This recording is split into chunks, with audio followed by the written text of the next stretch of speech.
Welcome to this peaceful hour. Let the world fade as you settle in. This evening, we're going to explore the ancient Silk Road, those legendary pathways that wove together distant civilizations across mountains, deserts, and vast grasslands. We'll follow the footsteps of brave merchants and wandering monks who carried not only precious silk and fragrant spices, but also stories, philosophies, and dreams between East and West.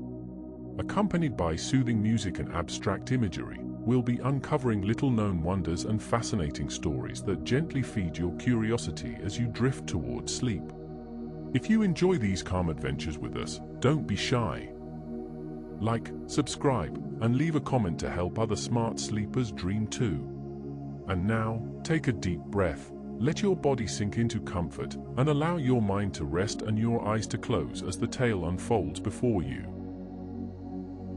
In the quiet darkness of a clear desert night, imagine standing at the edge of an ancient pathway that stretches beyond the horizon. The stars above seem impossibly bright, undimmed by the glow of modern cities. A gentle breeze carries whispers of distant lands, of merchants and their camel trains, of monks carrying sacred texts, of ideas and innovations flowing like water across the vast expanse of Asia. This is the Silk Road, though no single person in ancient times would have called it that or seen it as one unified route. Instead, it was a living network of paths, a web of connections that grew organically over centuries, linking the furthest reaches of the known world. The term Silk Road itself is relatively modern, coined by a German geographer in the 19th century to describe these ancient trade routes. But the pathways themselves are as old as human curiosity and the desire to exchange goods with distant neighbors. Long before anyone conceived of connecting East and West in a systematic way, people were trading with their immediate neighbors, who traded with their neighbors, creating chains of exchange that eventually spanned continents. At the eastern end of this vast network lay Qian, known today as Lebanon, in the heartland of China. This ancient capital served as the departure point for merchants heading west, a magnificent city protected by imposing walls where the imperial court conducted the affairs of empire. From Qian, routes spread outward like tributaries of a great river in reverse, following the corridor through what is now Gansu province, threading between mountain ranges and skirting the edges of unforgiving deserts. The geography itself dictated where these routes could run. Travelers followed the paths of least resistance, moving from one water source to another, tracing the bases of mountain ranges where snowmelt provided reliable streams, and connecting the scattered oases that dotted otherwise inhospitable terrain. The Silk Road was not a single highway but rather multiple paths, sometimes running parallel to each other, sometimes diverging widely, occasionally converging at crucial junctions where geography left little choice. As the routes extended westward from China, they encountered the formidable barrier of the Taklamakan Desert, whose very name speaks of its dangers. Rather than crossing this sea of sand directly, the trade route split to skirt its northern and southern edges. The northern route passed through Oasis cities nestled at the foot of the Tian Shan Mountains, while the southern route followed the edge of the Kunlun Range. These were not arbitrary choices but necessary adaptations to the landscape, where water meant life and its absence meant death. Beyond the desert regions, the routes climbed through some of the most dramatic mountain terrain on Earth. The passes through the Pamas, often called the roof of the world, tested the endurance of both travelers and their animals. Yet these heights also connected valleys and plateaus where different peoples lived, creating natural meeting points where cultures encountered one another and goods changed hands. Following these mountain passages westward and northward, the routes descended into the fertile valleys of Central Asia, regions known in ancient times as Transoxiana and Bactria. Here, rivers flowing from distant mountains sustained agriculture and supported substantial cities. These became crucial nodes in the network, places where merchants could rest, resupply, and conduct business in markets that drew traders from all directions. Further west still, the routes connected with the great civilizations of Persia, where ancient traditions of empire and sophisticated urban culture had flourished for millennia. The Persian land served as a bridge, both geographically and culturally, between the distant East and the Mediterranean world. From Persia, routes continue to the cities of Mesopotamia, to the Levantine coast, and ultimately to the great metropolises of the Roman and later Byzantine worlds. Constantinople, the city known as the gateway between Europe and Asia, stood at one terminus of these routes. Its harbors received goods that had traveled for months or even years across the breadth of Asia. From there, silks and spices and countless other commodities dispersed throughout the Mediterranean, reaching markets in Rome, Alexandria, and countless smaller cities where people marveled at products from lands they could scarcely imagine. The distances involved are difficult to grasp. A merchant traveling from Chang'an to Constantinople might cover more than 4,000 miles, though few individuals actually made the entire journey. More commonly, goods passed through many hands, moving in stages from one trading community to the next. A bolt of silk might be carried by Chinese merchants to the western edge of their familiar territory, sold to Central Asian traders who transported it another 1,000 miles, then sold again to Persian or Arab merchants who carried it onward. Each transaction added to the cost, so that items commanded prices many times their value at the source. Yet the routes carried more than commercial goods. Ideas traveled these paths as well, often moving faster and farther than any single merchant. Religious beliefs, artistic styles, technologies, and philosophies all found their way along the Silk Road, adapted and transformed by each culture they touched. A technical innovation developed in China might appear decades later in Persia, modified by the needs and insights of each society it passed through. A spiritual teaching originating in India might find expression in Chinese art, filtered through Central Asian interpretation. The Silk Road emerged not from the vision of any single ruler or the planning of any government, but from the accumulated decisions of countless individuals seeking connection, profit, knowledge, and adventure. Merchants calculated risks and potential rewards. Monks traveled to seek wisdom or share their faith. Diplomats ventured into foreign lands to forge alliances or gather intelligence. Each of these travelers contributed to the deepening of the pathways, the establishment of way stations, the accumulation of knowledge about distant places. As you settle into rest this evening, picture those ancient routes stretching across mountains and deserts, through bustling oasis cities and quiet mountain valleys. The Silk Road was never really about silk alone, though that precious fabric gave these routes their lasting name. It was about connection, about the fundamental human drive to reach beyond the familiar and discover what lies over the horizon. In the chapters that follow, we will walk these paths together, meeting the people who traveled them and understanding the extraordinary exchanges that shaped civilizations. But for now, rest with the knowledge that these routes existed, that they connected distant peoples, and that their story is one of human courage, curiosity, and the timeless desire to bridge the distances that separate us. The story of how East and West truly began to understand one another starts not with a merchant seeking profit, but with a young diplomat on an impossible mission. In the year 138 BCE, during the reign of Emperor Wu of the Han Dynasty, a man named Qian prepared to leave the safety and sophistication of the Chinese court for lands unknown. His destination lay somewhere beyond the western frontiers, through territories controlled by hostile tribes, across mountains that scraped the sky, and into regions that existed only in rumor and legend.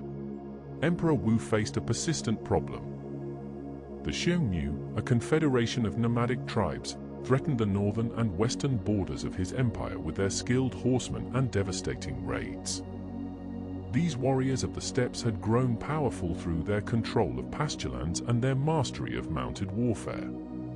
The emperor's military advisors had heard whispers of another people, the Yuezhi, who had once been allies of the Han but had been driven westward by these same Xiongnu. If the Yuezhi could be found and persuaded to join forces with China, perhaps the Xiongnu could be caught between two enemies and their threat diminished. Zhang Qian, a palace official whose diplomatic skills had earned the emperor's trust, volunteered for this mission. He understood the dangers. The journey would take him directly through Xiongnu territory, where a Chinese envoy would be seen as either a valuable prisoner or a spy deserving of execution. Yet he accepted the responsibility, gathering a small party of around 100 companions, including a Xiongnu guide named Ganfu who would prove to be his most loyal companion through the trials ahead. The expedition set out from Chang'an with high hopes and careful preparations. They carried gifts for the Yuezhi, supplies for a long journey, and the emperor's mandate written on silk scrolls. But hope and preparation proved insufficient. Almost immediately after crossing into the Western territories, Zhang Qian and his entire party were captured by Xiongnu forces. The young diplomat's mission seemed to have ended before it had truly begun. What followed was not execution, but something perhaps more psychologically challenging, a comfortable captivity that stretched from months into years. The Xiongnu chieftain, recognizing Zhang Qian's status, allowed him to live with relative freedom among the nomads. He was given a Xiongnu wife and started a family. He learned the language, observed the customs, and came to understand the ways of these steppe peoples. His companions dispersed into this nomadic life, and as seasons turned to years, many must have wondered if they would ever see China again. 10 years passed in this suspended existence. Zhang Qian had a son, spoke Xiongnu fluently, and knew the rhythms of nomadic life as well as any outsider could. Yet the original mission never left his mind. His guide Ganfu remained loyal, quietly waiting. Finally, seeing an opportunity during a period when vigilance over them had relaxed, Zhang Qian and a small group of companions made their escape, riding westward toward the mission they had never completed. Free but still far from their goal, Zhang Qian pressed on through the territories of Central Asia. He traveled through regions that would later become legendary stops on the Silk Road, Fergana, known for its heavenly horses, Sogdian, with its prosperous merchant cities, and Bactria, where Greek influences from Alexander's conquest still echoed in the architecture and culture. The landscape transformed from grasslands to mountains to fertile river valleys. Everywhere he went, Zhang Qian observed and remembered, noting the crops grown, the animals raised, the goods produced, and the languages spoken. When he finally located the Yuezhi, they had settled in comfortable lands near the Amu Darya River, in what is now northern Afghanistan. They had built new lives and had no interest in returning east to fight old enemies. The diplomatic mission, the purpose that had driven Zhang Qian across thousands of miles and through a decade of captivity, ended in polite refusal. The Yuezhi were content in their new homeland and saw no benefit in the distant alliance the Han Emperor proposed.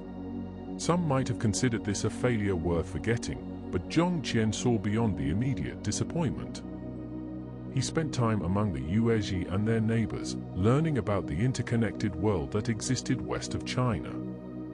He heard of lands even further away, Parthia, with its sophisticated administrative systems, India, source of precious stones and exotic goods, and even distant Qian, which scholars believe referred to the Roman Empire, though Zhang Qian himself never traveled that far. The return journey proved as perilous as the outward one. Attempting to take a southern route to avoid Xiongnu territory, Zhang Qian was captured once more, this time for just over a year. When internal conflicts among the Xiongnu created chaos, he escaped again, finally returning to Chang'an around 125 BCE, 13 years after his departure. Of the 100 companions who had set out with him, only he and Ganfu made it home. Emperor Wu received Zhang Qian not as a failed diplomat, but as a man who had returned with something more valuable than a military alliance, knowledge. Zhang Qian's detailed reports described lands previously unknown to the Chinese court. He spoke of powerful kingdoms, productive agricultural regions, and goods unlike anything seen in China. He described the famous heavenly horses of Fergana, so superior to Chinese breeds that the emperor later mounted military expeditions to acquire them. He explained trade routes and political relationships, drawing connections between distant peoples. Most significantly for our story, Zhang Qian revealed that Chinese silk had already reached these Western lands through indirect trade, and that people there valued it enormously. He had seen Chinese goods in markets far from home, having traveled through many hands along informal trading networks. His report suggested that if these routes could be made safer and more direct, enormous opportunities for exchange existed. The emperor honored Zhang Qian's perseverance and wisdom, appointing him to high positions. Zhang Qian led subsequent diplomatic missions to other Central Asian peoples, always returning with more knowledge of the world beyond China's borders. When he died around 114 BCE, he left behind more than personal achievements. His journeys had opened Chinese imagination to the possibilities of the wider world and laid the groundwork for the trade routes that would soon flourish. Zhang Qian could not have known that his difficult journey would be remembered 2 millennia later as the beginning of something transformative. He had simply completed his mission as best he could, observing carefully and reporting faithfully.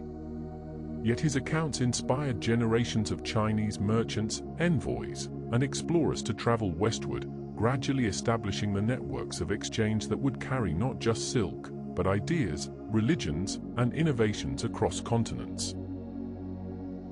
The discovery of silk remained shrouded in the mists of Chinese legend, passed down through countless generations like a treasured secret whispered from parent to child.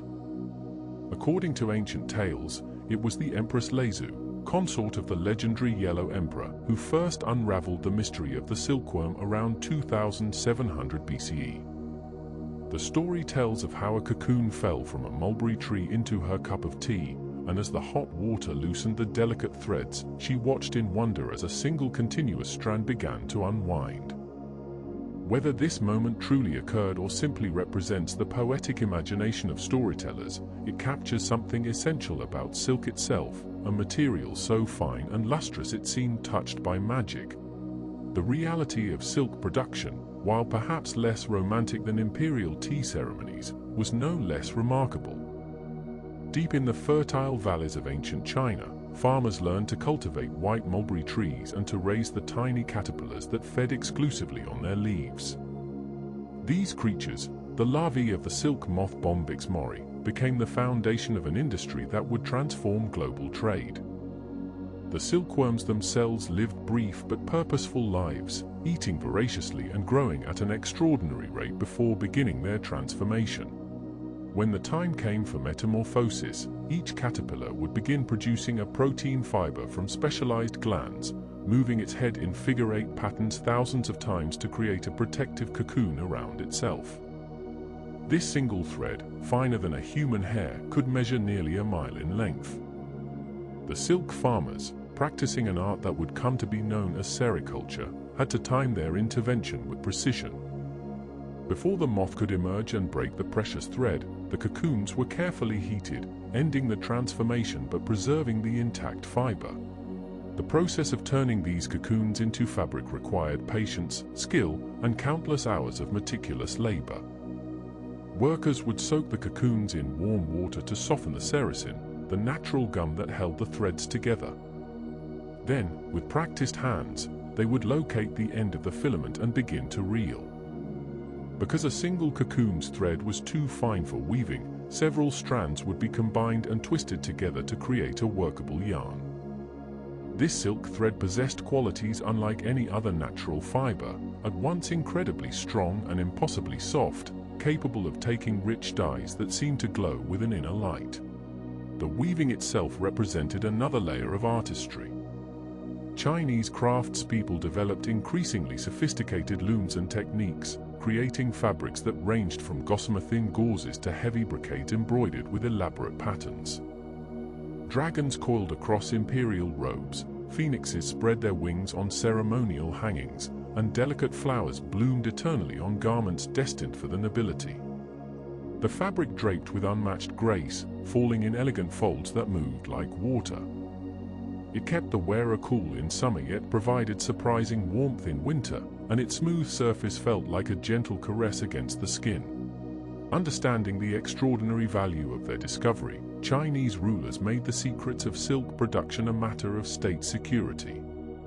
The penalty for revealing the mysteries of sericulture or attempting to smuggle silkworm eggs out of China was death.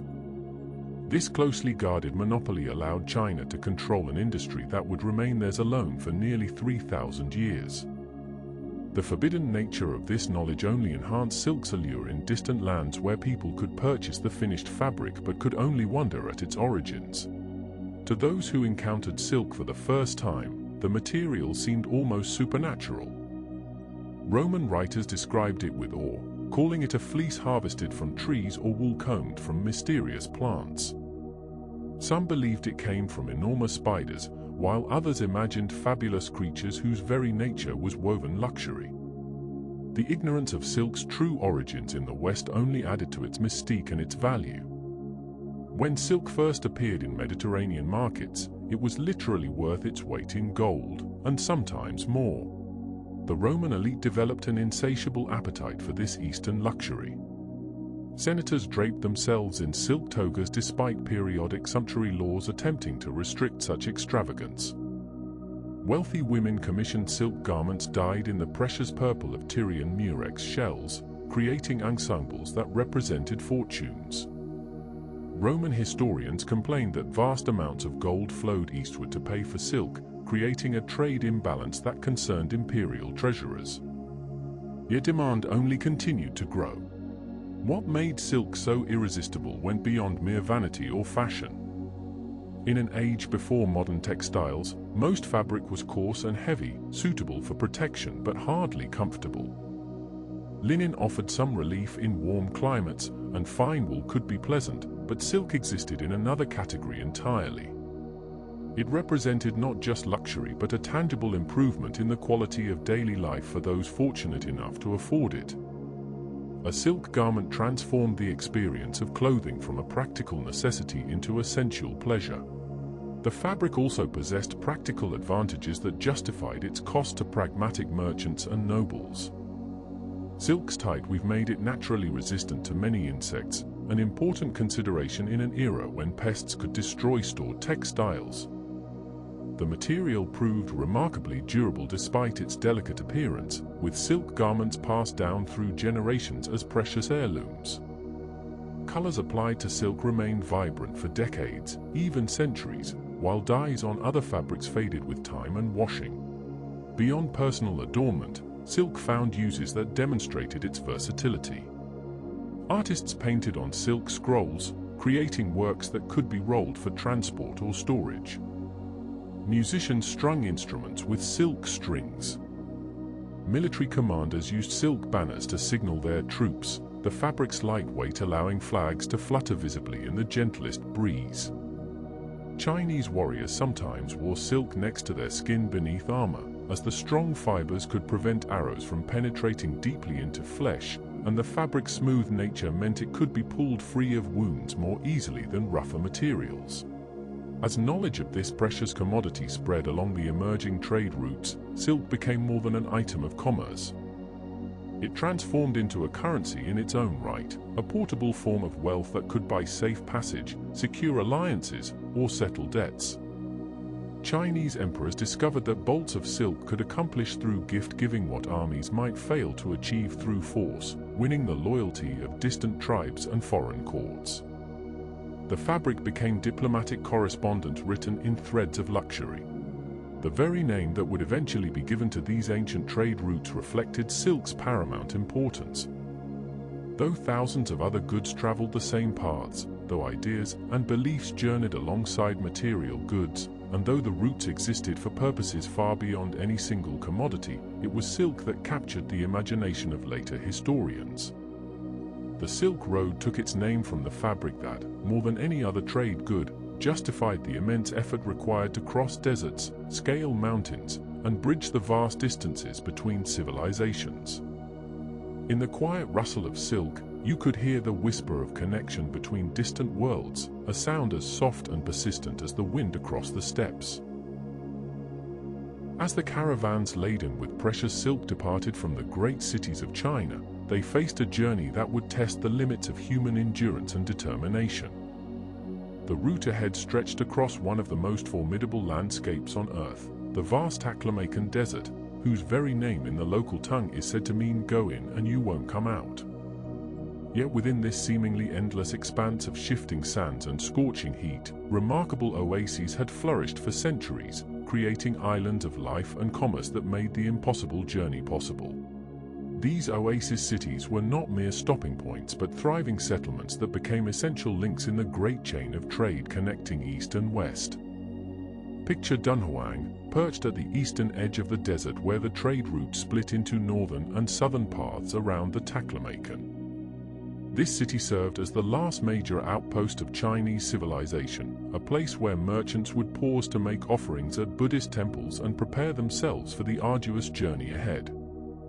The caves of Mogao, carved into the cliffs outside the city, housed magnificent Buddhist artwork created over centuries, their walls adorned with paintings that reflected the meeting of Chinese, Indian, and Central Asian artistic traditions. In Dunhuang's bustling markets, merchants from distant lands mingled with local traders, their conversations a babel of languages including Chinese, Sogdian, Tibetan, and various Turkic tongues. Caravanserais, the combination in warehouses that served traveling merchants, lined the streets. Within their thick mud-brick walls, traders could stable their animals, store their goods securely, and find respite from the desert heat. The air filled with the aroma of cooking fires where mutton simmered with cumin and other spices, blending the culinary traditions of multiple cultures. Moving westward along the desert's southern rim, travelers would encounter Khotan, an oasis renowned for its jade and its role in one of history's most significant acts of cultural transmission. According to ancient accounts, a Chinese princess traveling to marry a Khotan prince smuggled silkworm eggs and mulberry seeds in her elaborate headdress, hidden where customs officials dared not search. Whether this tale holds complete truth or has been embellished over centuries of retelling, Khotan certainly became an important center of silk production outside China proper, breaking the Chinese monopoly on this precious commodity. The city's prosperity showed in its Buddhist monasteries, which housed monks and scholars who devoted themselves to translating sacred texts from Sanskrit into Chinese and other languages. The northern route around the desert brought travelers to Turpan, nestled in a depression below sea level where the summer heat could become truly intense. Yet despite these extreme conditions, ingenious engineering made life sustainable. The inhabitants had developed an underground irrigation system called Caravans, a network of tunnels that brought water from mountain snowmelt to the oasis fields without losing precious moisture to evaporation under the fierce desert sun. This water sustained vineyards that produced sweet grapes and enabled the cultivation of melons that merchants praised as the finest they had ever tasted. The city's markets offered not only local produce but goods from across the known world, creating a cosmopolitan atmosphere where diversity was simply the natural state of things. Further west along the northern route lay the ancient city of Kushan, which served as a major center of Buddhist learning and culture. The kingdom of Kushan produced renowned musicians and dancers whose skills were celebrated even in distant China. The city's monasteries taught the Hinayana tradition of Buddhism, and its monks became famous for their scholarship and religious devotion. The nearby caves of Kizil contain some of the oldest Buddhist cave paintings in the region, their distinctive style showing influences from India, Persia, and the emerging Chinese artistic traditions. At the western edge of the Taklamakan, where the northern and southern routes converged once again, stood Kashgar, a city that remains significant to this day. Positioned where the routes from China met paths leading to India, Persia, and eventually the Mediterranean world, Kashgar became perhaps the most cosmopolitan of all the oasis cities. Its famous Sunday market, which continues in modern times, brought together merchants dealing in goods from across Asia. In ancient times, traders would arrive with Chinese silk, Indian spices, Persian carpets, and countless other commodities. The city's location made it a natural meeting point of cultures, religions, and ideas. Life in these oasis cities followed rhythms dictated by the desert and the demands of trade. When caravans arrived, often numbering hundreds of camels and their handlers, the entire city would spring into heightened activity. Merchants would conduct their transactions, often through intermediaries who specialized in particular goods and understood the complex systems of credit and trust that made long-distance trade possible. Money changers would convert various currencies and arrange for letters of credit that could be honored in distant cities. Caravan leaders would seek information about conditions on the routes ahead, learning which wells still held water and where bandits had been reported. The architecture of these cities reflected their harsh environment and their multicultural populations. Buildings typically featured thick walls of mud brick that provided insulation against both the summer heat and the occasional winter cold. Narrow, winding streets offered shade and protection from the wind. Buddhist stupas rose alongside Islamic mosques in later centuries, physical testaments to the religious diversity that characterized these crossroads of civilization. Many homes featured courtyards where families could enjoy outdoor space while maintaining privacy, a design element that appeared in various forms from China to the Mediterranean. The inhabitants of these oasis cities developed their own distinctive cultures that blended elements from the many civilizations passing through. Local rulers often maintained diplomatic relations with multiple empires, carefully balancing their allegiances to preserve their independence and prosperity. They understood that their city's survival depended on maintaining the flow of trade, which required peace and stability. These settlements became repositories of knowledge, where travelers' tales mixed with scholarly learning, where maps were drawn and revised based on merchants' reports, and where the accumulated wisdom of multiple civilizations could be studied and compared. As evening descended on these oasis cities and the fierce desert heat gradually released its grip, the streets would fill with people seeking the cool night air. Storytellers would gather audiences in the markets, recounting tales of distant lands and legendary heroes. Musicians would play instruments from various traditions, creating new melodies that mixed Eastern and Western scales. Merchants would share meals and exchange information that might prove valuable in their next transactions. In these moments, the oasis cities fulfilled their deepest purpose, serving not merely as waypoints on a journey but as places where the meeting of cultures created something new and valuable in itself. After the merchants had rested and resupplied in the welcoming oasis cities, they faced the formidable task of continuing their journey across some of the world's most challenging terrain. The organization of a Silk Road caravan was no simple undertaking. It required careful planning, substantial resources, and the coordination of many individuals whose lives would become intertwined for months or even years as they traversed the vast distances between East and West. A typical caravan might consist of anywhere from a few dozen to several hundred travelers. Merchants rarely traveled alone, for the dangers of the route made solitary journeys nearly impossible. Instead, they banded together, finding safety and efficiency in numbers. Some merchants specialized in particular segments of the route, while others attempted the entire journey, though this was relatively rare. More commonly, goods changed hands multiple times along the way, passing from one merchant to another like a relay across continents. At the heart of every successful caravan was the Bactrian camel, that remarkable creature perfectly adapted to the harsh demands of desert travel. Unlike its single-humped Arabian cousin, the Bactrian camel possessed two humps and a thick, shaggy coat that could withstand the extreme temperature fluctuations of Central Asian deserts. These animals could carry loads of up to 400 pounds, walking steadily for 25 miles in a day. Their broad, padded feet were designed to traverse both sand and rocky terrain without difficulty.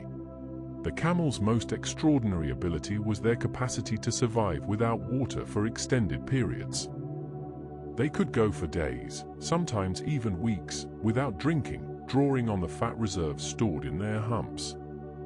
When they finally reached water, they could consume up to 30 gallons in a matter of minutes, replenishing themselves for the next dry stretch.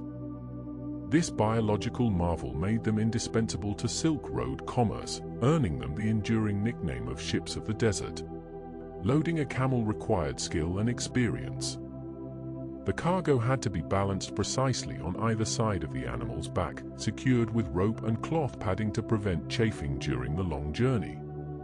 Silk, being lightweight but valuable, was an ideal cargo for camel transport. A single camel could carry bales of silk worth a fortune, along with other goods packed carefully to protect them from the elements.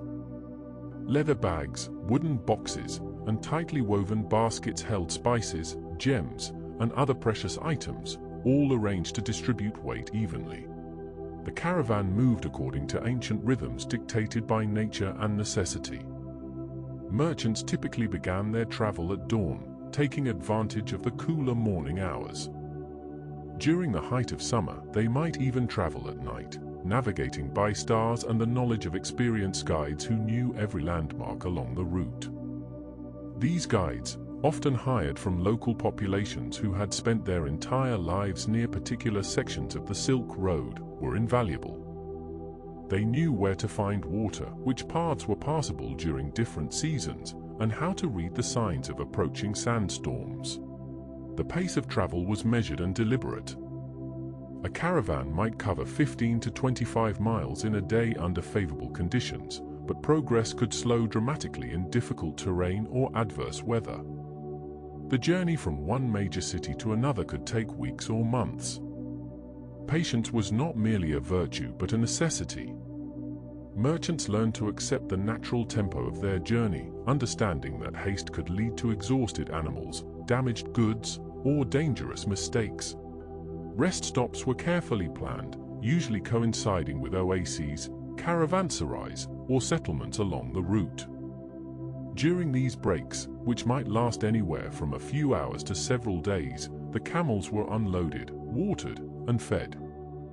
The animals would rest in the shade, their humps gradually regaining their firmness as they recovered.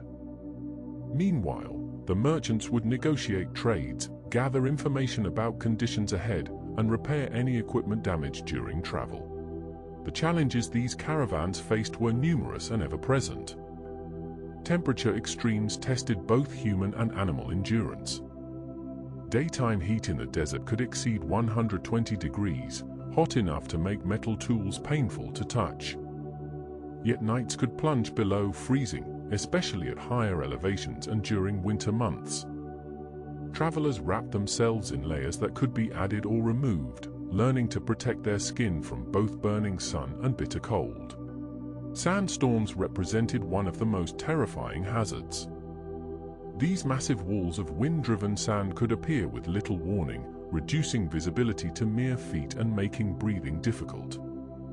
Experienced travelers learned to recognize the signs of an approaching storm in the color of the sky, the behavior of animals, and the quality of the wind. When a sandstorm struck, the entire caravan would halt, with people and animals huddling together, covering their faces with cloth, and waiting for the tempest to pass.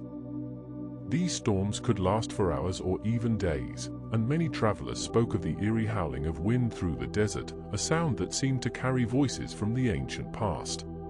The logistics of feeding a large caravan were considerable. While the camels could survive on the hardy shrubs and thorny plants that grew in desert regions, the human travelers required regular provisions. Caravans carried supplies of dried fruits, nuts, grains, and preserved meats.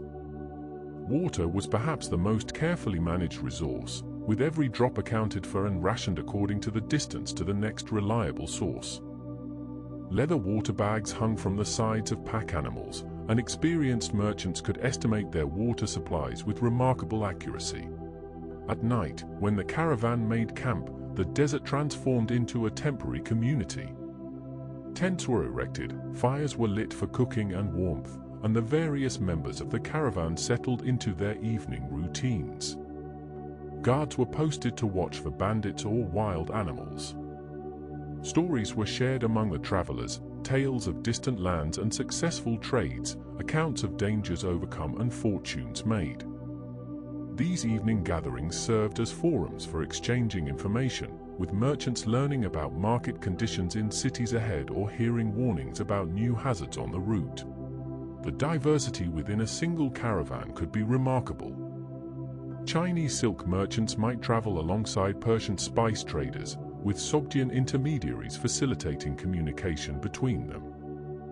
Buddhist monks sometimes joined caravans for protection as they carried sacred texts and teachings westward. Occasionally, diplomats or emissaries traveled under the protection of merchant caravans, using the established trade networks to conduct their official business.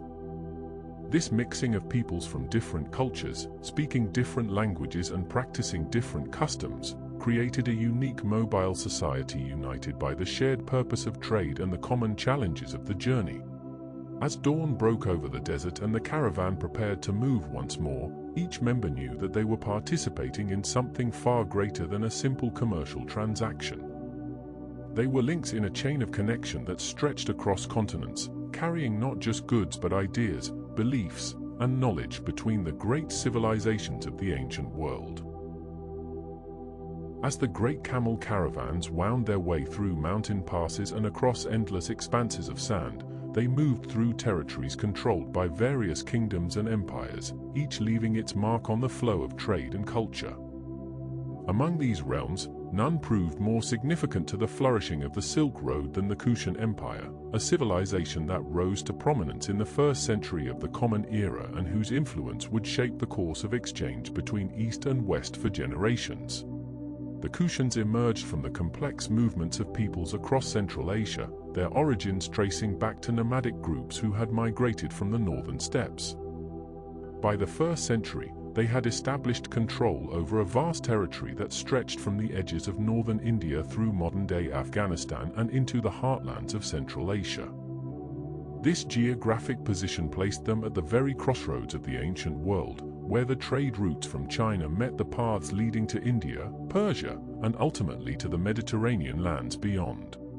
Under the rule of kings like Vima Cadphises and his successor Kanishk, who reigned during the empire's golden age in the 2nd century, the Kushans transformed their realm into a thriving center of commerce and cultural synthesis.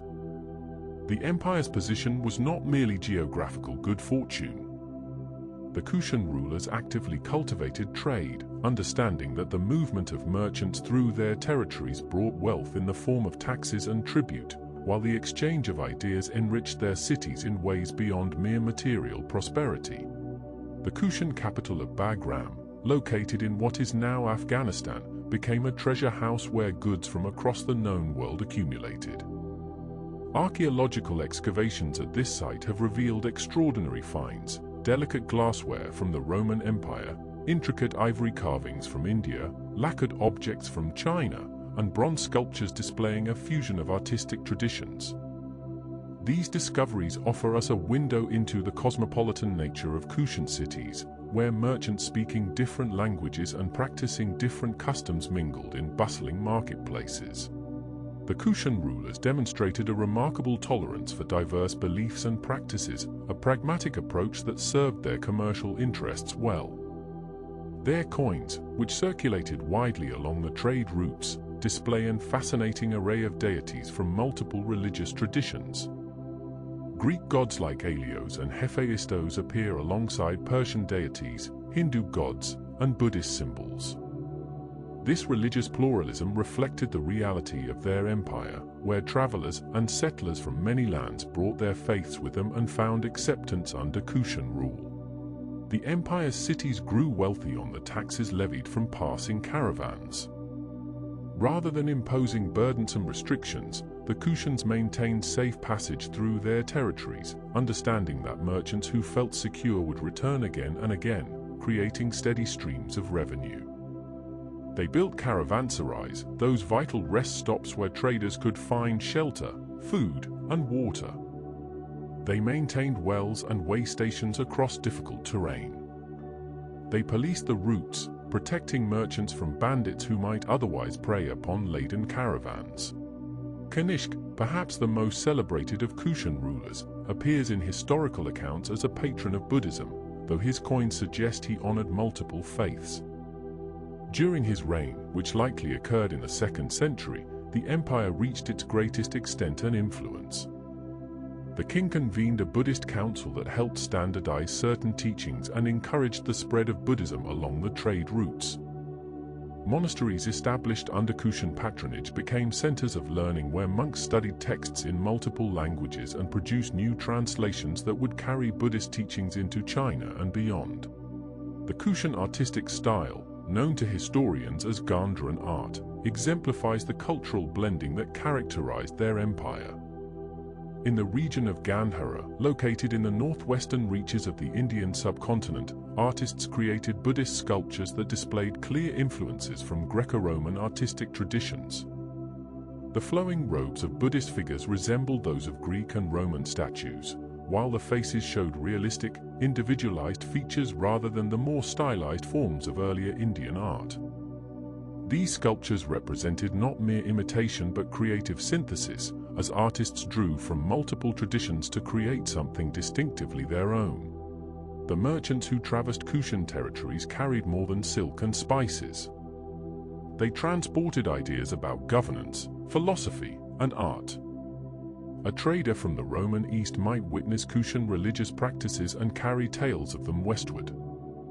A Chinese merchant might encounter Persian astronomical knowledge in a Kushan city and bring those insights home. Buddhist monks traveling from India toward China passed through Kushan lands, often stopping for months or years to study in monasteries where texts in various languages were preserved and discussed. The Kushan language of administration was Bactrian, written in Greek script, yet another indication of the cultural layers present in their empire. This practical choice facilitated communication with the diverse peoples under their rule and with the many foreign merchants passing through. Inscriptions in Bactrian, Greek, Sanskrit, and other languages have been found throughout former Kushan territories, testament to the multilingual reality of their cosmopolitan realm. The empire's coinage, widely circulated and highly regarded for its gold content, became a standard medium of exchange along portions of the Silk Road. These coins bearing images of kings with names like Havishka and Vasudeva facilitated trade by providing a reliable currency that merchants could trust. The wide distribution of Kushan coins, found in archaeological sites from India to China, traces the extensive reach of their commercial networks. Yet the Kushan contribution extended beyond facilitating the movement of goods. Their empire served as a cultural incubator where artistic styles, religious practices, and philosophical ideas could encounter one another, interact, and transform. A merchant arriving from distant Chang'an might witness Greek-influenced Buddhist art for the first time in a Kushan city, carrying the memory of those sculptures back to China where they would influence local artistic development. Indian mathematical concepts might reach Persian scholars through Kushan intermediaries. The empire functioned as a translator, not merely of languages but of entire cultural systems. By the 3rd century, the Kushan Empire began to fragment under pressure from Sasanian Persia and from internal divisions. Yet the legacy of their golden age persisted. The trade routes they had nurtured continued to function. The cultural exchanges they had facilitated bore fruit in the artistic and intellectual achievements of subsequent centuries. The model they provided, of a realm that prospered through openness to diverse peoples and ideas, would inspire other rulers who sought to benefit from Silk Road trade. As caravans moved onward from Kushan territories, carrying their bundles of silk and precious goods, they carried also the intangible fruits of cultural exchange nurtured in Kushan cities. The empire had demonstrated that facilitating connection between civilizations could bring prosperity and cultural richness beyond anything achievable in isolation, a lesson that would resonate throughout the long history of the Silk Road. As the Kushan Empire facilitated the grand exchange between civilizations, the caravans that crossed their territories carried treasures far more diverse than silk alone. While silk gave these ancient routes their enduring name, the reality of Silk Road commerce was infinitely richer, a kaleidoscope of goods that flowed between distant lands, each item precious in its own right, each carrying stories of the places it came from and the hands through which it passed. The spice trade alone represented a commerce of extraordinary value. Black pepper, harvested in the tropical regions of southern India, made its way northward through mountain passes and across desert expanses. This seemingly simple dried berry was worth its weight in silver in Roman markets, where wealthy households prized it not merely for flavoring but as a symbol of status and sophistication. Cinnamon arrived from even more distant shores, from the island of Ceylon, its sweet spicy bark carefully transported in bundles that would journey for months before reaching Mediterranean kitchens. The merchants who dealt in these aromatic treasures rarely knew the full journey their goods would take, for the Silk Road operated through countless intermediaries, each handling the merchandise for one leg of its long passage. Frankincense and myrrh, those precious resins mentioned in ancient texts and religious ceremonies, traveled northward from the Arabian Peninsula. These fragrant substances, harvested from specific trees that grew in limited regions, were essential for religious rituals across multiple faiths and cultures. The smoke that rose from incense burners in Chinese temples might have originated from trees on the southern Arabian coast, just as the frankincense burned in Roman ceremonies had crossed through Persian and Central Asian hands. The value placed on these resins seems remarkable to modern sensibilities, yet in ancient times, the ability to create fragrant smoke for spiritual purposes held profound significance. Precious stones moved along the routes in carefully guarded pouches. Lapis lazuli, that deep blue stone flecked with gold, came primarily from mines in what is now Afghanistan, in the Badakhshan region where it had been extracted since the 3rd millennium before the Common Era. This stone, prized for its intense color unlike anything else in nature, found its way into jewelry and decorative objects from Egypt to China. The very same mines that supplied lapis to ancient Egyptian pharaohs for their burial masks also provided the stone that Chinese artisans carved into ornaments centuries later. Jade flowed in the opposite direction, eastward from the mountains and rivers of Central Asia into China, where it held special cultural and spiritual significance. The Chinese valued jade above gold, believing it possessed qualities of purity and moral integrity. Nephrite jade from the region around Khotan was particularly prized, its smooth, cool surface and range of colors from white to deep green making it the preferred material for everything from ritual objects to personal ornaments. Merchants who specialized in jade needed keen eyes to judge quality and authenticity, skills passed down through generations. Glassware represented another category of luxury goods, though the direction of its trade shifted over time. Roman glassmakers had developed sophisticated techniques for creating vessels of remarkable clarity and decorative complexity. These glass objects, lightweight yet fragile, required careful packing for their long journey eastward, where they amazed Chinese consumers unfamiliar with such transparent material. Later, as glass-making techniques spread, different regions developed their own distinctive styles, and glass from Islamic workshops would become equally prized.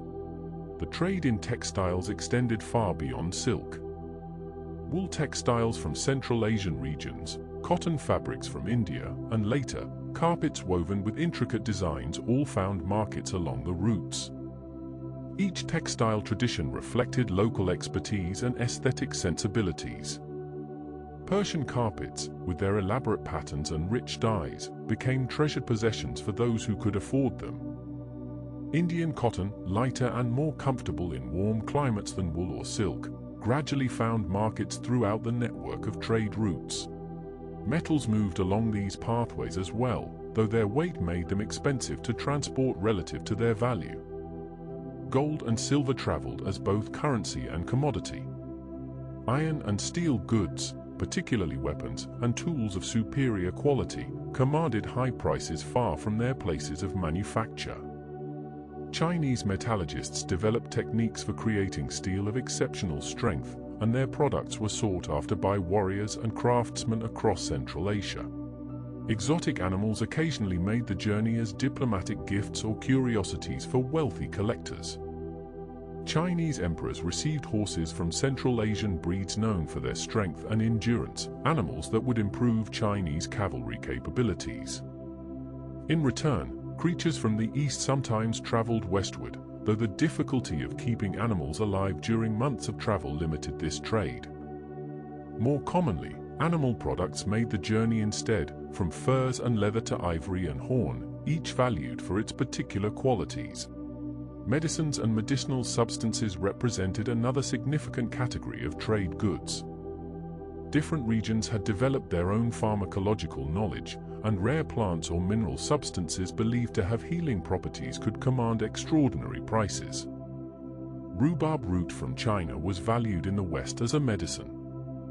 Various herbs and compounds moved between medical traditions, and with them traveled knowledge about their preparation and use. Paper, before it became common, was itself a valuable trade commodity, along with pigments and dyes. The deep red of cochineal, the purple extracted from certain mollusks, the indigo blue from plants, all these coloring agents were precious enough to justify long-distance transport. Artists and textile makers depended on these materials to create their works, and the brilliance and permanence of colors became marks of quality and value.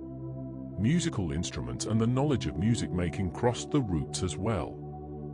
The lute-like instruments that appear in cultures from China to Europe may share common ancestry through these exchanges. Bells, drums, and wind instruments reflected both practical craftsmanship and artistic vision, and musicians who traveled the routes carried songs and melodies between distant cultures. The commerce of the Silk Road functioned through layers of exchange, with goods typically changing hands many times during their journeys. A piece of lapis lazuli might pass through Afghan miners, to local traders, to merchants traveling to Samarkand, to Sogdian traders who carried it further east, to Chinese merchants who finally sold it to craftsmen. At each exchange, the price increased, reflecting not just the profit desired by each merchant but the real costs and risks of transport. This chain of trade meant that the original producers and final consumers rarely if ever met, yet through this extended network, goods from one end of the known world reached the other. The diversity of trade goods reflected the diversity of human desires and needs across cultures, some universal, others specific to particular traditions and beliefs. As caravans and merchants moved these precious commodities across mountains and deserts, they carried more than physical objects. They carried human aspirations, artistic visions, and the tangible proof that distant lands held wonders worth seeking. As merchants traveled the dusty paths between east and west, carrying silks and spices in their caravans, something far more subtle accompanied their precious cargo. Among the traders walked Buddhist monks in simple robes, their footsteps light, their possessions few, yet carrying something that would transform entire civilizations. These wandering teachers brought with them scrolls, ideas, and a way of understanding the world that would spread like seeds carried on the wind. Buddhism had emerged in northern India during the 6th century before the Common Era, growing from the teachings of Siddhartha Gautama, who became known as the Buddha. For centuries, these teachings spread throughout the Indian subcontinent, but the opening of the Silk Road trade routes created pathways for ideas to travel alongside goods. The same oasis cities that welcomed camel caravans also opened their gates to monks seeking to share their understanding of suffering, compassion, and the path to enlightenment. The journey of Buddhism along the Silk Road was gradual and organic, unfolding over many centuries. Traveling merchants from Central Asia encountered Buddhist monasteries and teachings in northern India and began carrying these ideas homeward. Some traders became followers themselves, establishing small communities of practice in their native cities. Others supported the construction of monasteries and stupas as acts of merit, creating waypoints where the Dharma could take root. The monks themselves became tireless travelers, motivated not by profit but by the desire to share teachings they considered precious. These wanderers faced the same harsh deserts, treacherous mountain passes, and unpredictable weather that challenged merchants. Yet they walked often without the protection of large caravans, relying on the hospitality of settlements along the way. Monasteries gradually appeared in the oasis cities, offering shelter not only to fellow monks but to merchants and travelers of all backgrounds. One of the most significant early figures in this eastward transmission was a Kushan prince turned monk whose Dharma name was Lokaksema. Around 150 CE, he arrived in the Chinese capital of Luoyang and began the painstaking work of translating Buddhist texts from Sanskrit and other languages into Chinese. This was no simple task, for Buddhist concepts often had no direct equivalents in Chinese thought. Lokaksema and those who followed had to find creative ways to express ideas about consciousness, karma, and liberation using a completely different philosophical vocabulary. The Buddhist texts themselves became precious cargo along the Silk Road. Monks carried manuscripts wrapped carefully in cloth, protecting them from sand and moisture as they traveled. Some devoted their entire lives to acquiring specific texts from distant monasteries, believing that access to these teachings could benefit countless beings. The physical act of copying sutras became a spiritual practice in itself, with scribes working in monastery scriptoriums throughout Central Asia, carefully reproducing sacred texts character by character. As Buddhism moved eastward, it encountered and adapted to different cultures, transforming even as it maintained core teachings. In the Oasis kingdoms of the Tarim Basin, Buddhist communities flourished, creating remarkable cave temple complexes. The Bezeklik Thousand Buddha caves near Turpan and the magnificent Mogaro caves at Dunhuang stand as testament to the devotion of these communities. Artists painted vivid murals depicting the life of the Buddha, stories of his previous lives, and celestial realms filled with bodhisattvas. These images combined artistic styles from India, Persia, and China, creating something entirely new. The cave monasteries served multiple purposes in the Silk Road ecosystem. They were centers of worship and meditation, certainly, but also functioned as hostels for travelers, libraries preserving knowledge, and cultural meeting points where different traditions encountered each other. A merchant arriving exhausted at Dunhuang might rest in monastery guesthouses, surrounded by painted walls showing scenes from Buddhist scripture rendered in styles that drew from multiple artistic traditions. In such spaces, the exchange of ideas happened naturally, without force or deliberate effort. Different forms of Buddhism traveled these routes. The traditions that eventually became known as Mahayana Buddhism found particularly fertile ground along the Silk Road, perhaps because their emphasis on the bodhisattva ideal resonated with merchant culture. The concept of postponing one's own final liberation to help others achieve enlightenment echoed values of mutual aid and community support essential to survival in harsh trading environments.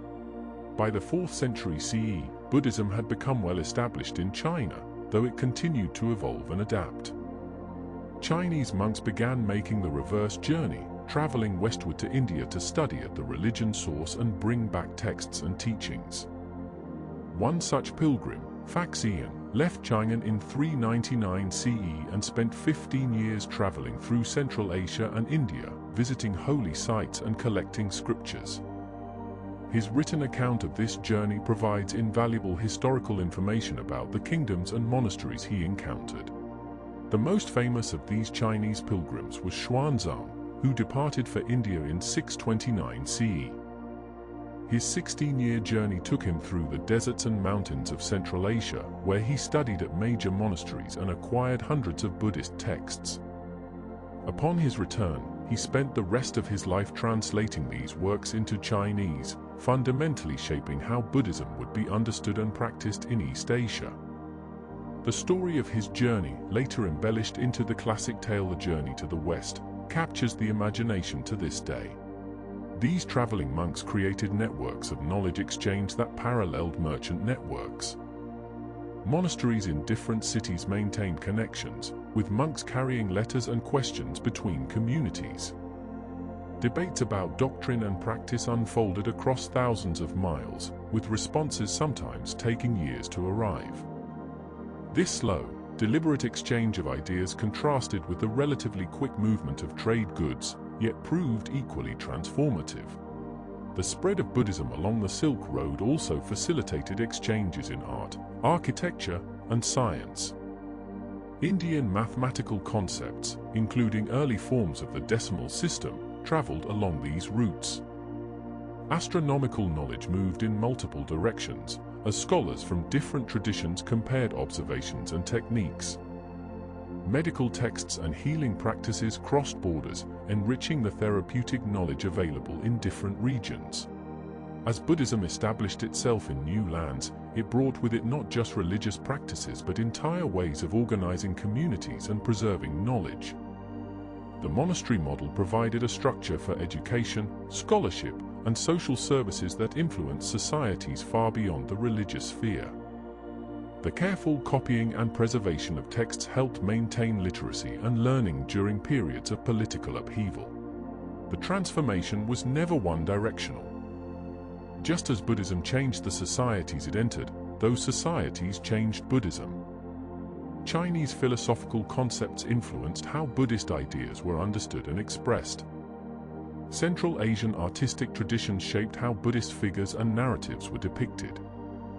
This mutual transformation created regional variations while maintaining threads of connection back to Indian sources. As night falls over the ancient paths where monks once walked, we can imagine their footprints alongside those of merchants and their camels, all moving through landscapes of stone and sand. The ideas they carried proved as durable as silk and more valuable than spices, planting seeds that would flower in unexpected gardens far from their origin. Tomorrow's journey will introduce us to another group of travelers who made the Silk Road their domain, master merchants who spoke many languages and built networks spanning continents. As Buddhism found its home in distant monasteries and Buddhist merchants carried their faith along with their goods, another group of traders was quietly building an even more extensive commercial empire across the Silk Road. These were the Sogdians, a people whose name may not echo through popular history as loudly as the Romans or Chinese, yet whose influence shaped the very fabric of transcontinental trade for nearly 1,000 years. The Sogdians called home a collection of prosperous city-states nestled in the fertile valleys of what we now know as Uzbekistan and Tajikistan. Their principal cities, Samarkand, Bukhara, and Panjikent, flourished in the region known as Sogdian, watered by rivers flowing north from the towering mountains. These cities sat at the very heart of the Silk Road network, positioned perfectly between the great civilizations of East and West. Geography had granted them an extraordinary gift, and the Sogdians possessed the wisdom to transform location into prosperity. What set the Sogdians apart was not merely where they lived, but who they were as a people. They were born merchants, it seemed, with an instinctive understanding of the opportunities that lay in connecting distant markets. Unlike many trading peoples who operated primarily within their own cultural sphere, the Sogdians ventured everywhere. They learned languages with remarkable facility, mastering Chinese, Persian, Turkic, and numerous other tongues. This linguistic versatility became their greatest asset, allowing them to negotiate, translate, and serve as intermediaries between merchants who could not otherwise communicate. In the bustling markets of Qian during the Tang Dynasty, Sogdian merchants established entire quarters of the city.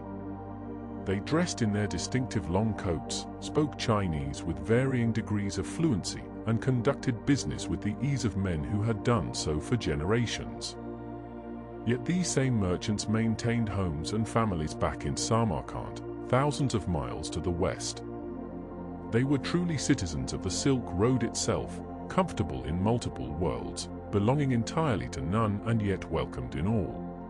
The Sogdians developed something that would seem quite familiar to modern business people, a diaspora network of trading colonies.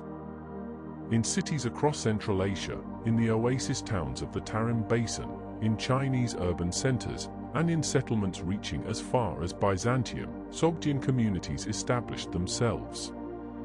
These weren't merely individual merchants seeking their fortune. They were organized networks of traders who corresponded with each other, shared information about markets and conditions, and moved goods through a coordinated system that spanned continents.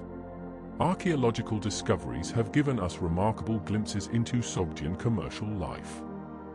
In an abandoned watchtower near Dunhuang, excavators found a cache of letters written by Sogdian merchants in the early 4th century. These letters, preserved by the dry desert air, speak across the centuries in the voices of real people conducting real business.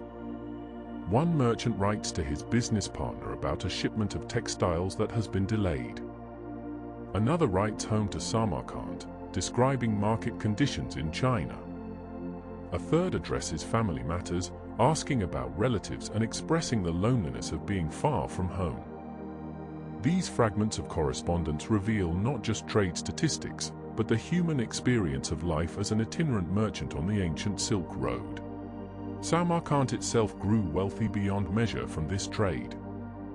The city became renowned for its magnificent palaces and temples, its thriving markets, and its cosmopolitan atmosphere. Merchants from all directions converged there, creating a truly international community. The Sogdians who prospered in this trade built elaborate homes decorated with stunning wall paintings. These murals, preserved in archaeological sites, depict scenes of feasting, hunting, and religious ceremonies, providing us with vivid images of Sogdian aristocratic life. The artwork reveals a people influenced by Persian traditions, yet open to ideas and aesthetics from India, China, and the steppe peoples to their north. The Sogdians followed various religious traditions, adding to the cultural richness of Silk Road exchange. Many practiced Zoroastrianism, the ancient Persian faith centered on the cosmic struggle between light and darkness. Others embraced Buddhism, Christianity in its Nestorian form, or Manichaeism, a syncretic religion that itself represented a blend of various traditions. This religious diversity reflected the Sogdian comfort with multiplicity.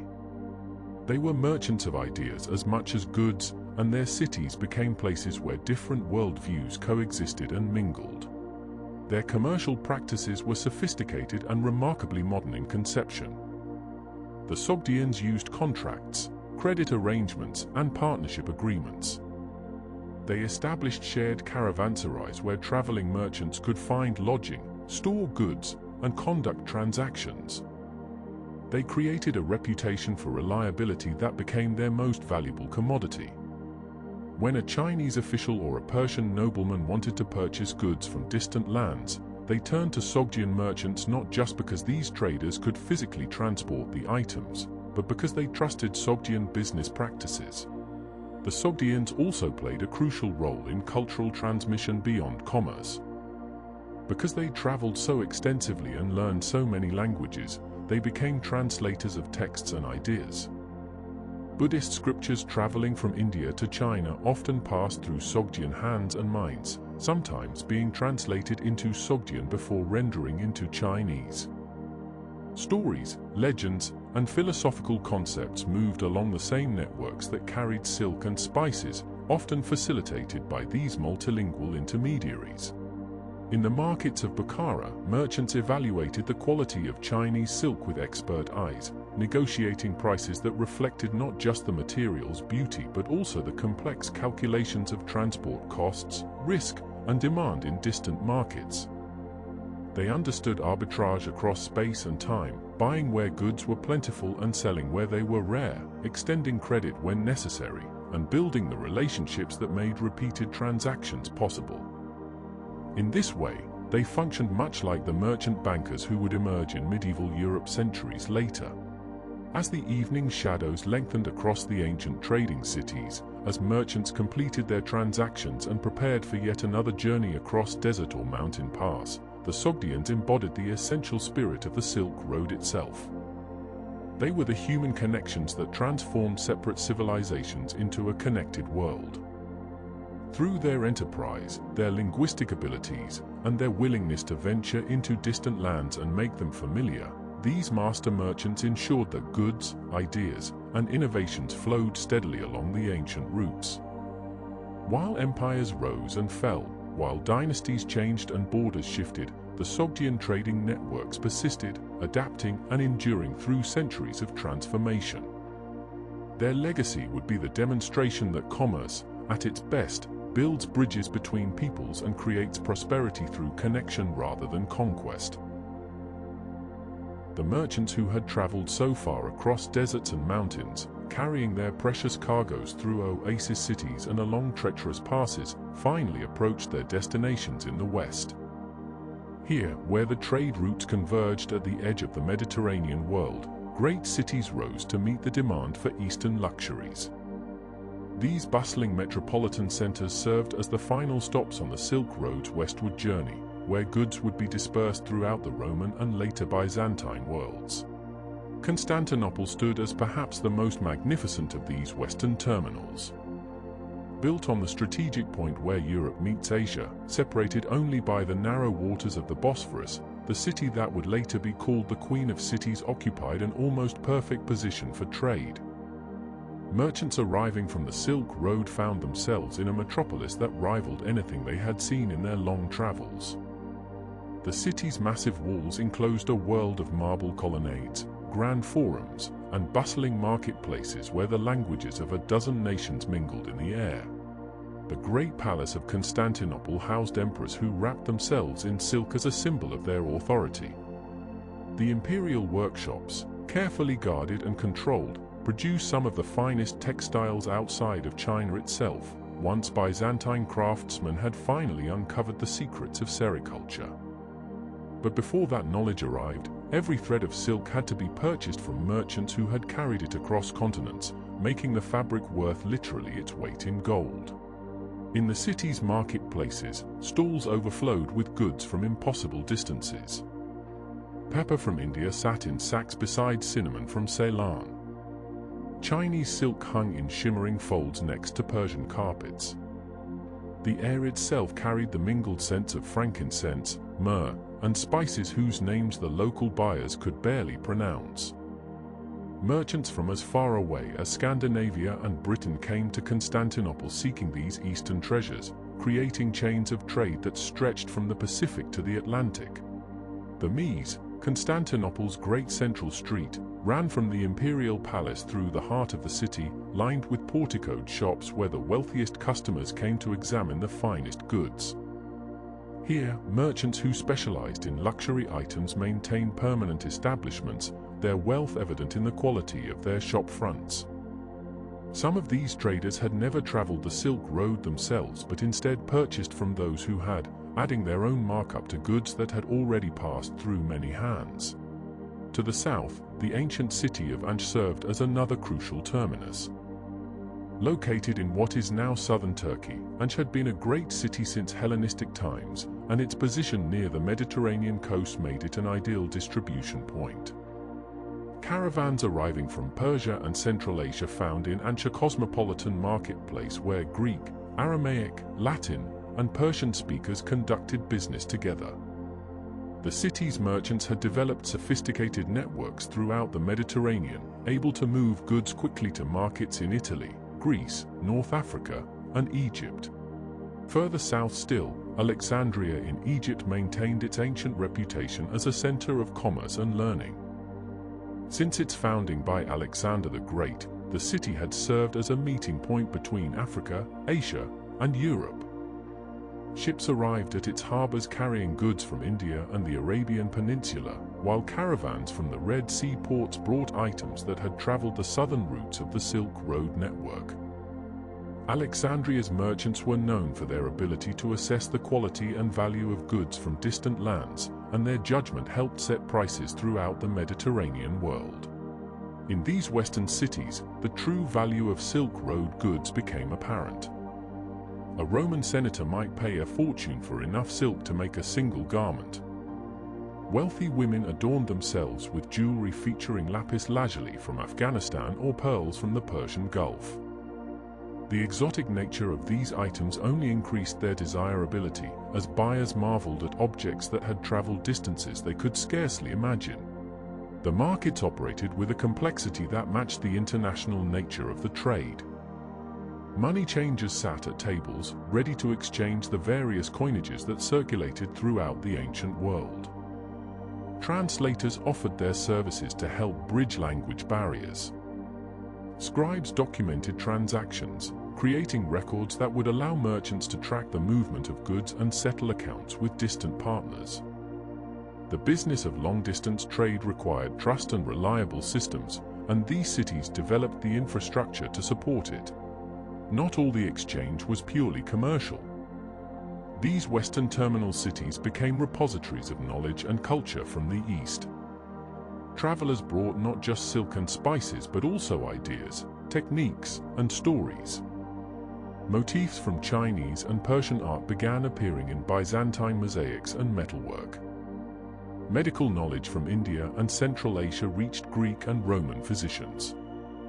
Mathematical concepts traveled westward, eventually transforming how Europeans understood numbers and calculations. Religious ideas also found their way along these routes. Christianity, having spread throughout the Roman and Byzantine worlds, also moved eastward along the very same paths that brought silk westward. Nestorian Christian communities established themselves in Central Asia and even reached China. Meanwhile, Zoroastrian, Manichaean, and Buddhist concepts influenced philosophical discussions in the Mediterranean cities, though they found fewer permanent adherents there. The wealth generated by this trade transformed the western terminal cities.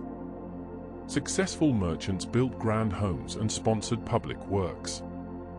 Emperors and civic leaders recognized the importance of maintaining good conditions for trade, investing in harbor facilities, roads, and security. The prosperity brought by Silk Road commerce allowed these cities to support large populations and fund impressive architectural projects that still inspire wonder today. As evening approached in these bustling metropolises, the markets would gradually quiet. Merchants would secure their valuable goods, counting the day's profits and planning for tomorrow's negotiations. In taverns and caravanserais, traders from distant lands would share meals and stories, creating informal networks of information that were nearly as valuable as the goods themselves.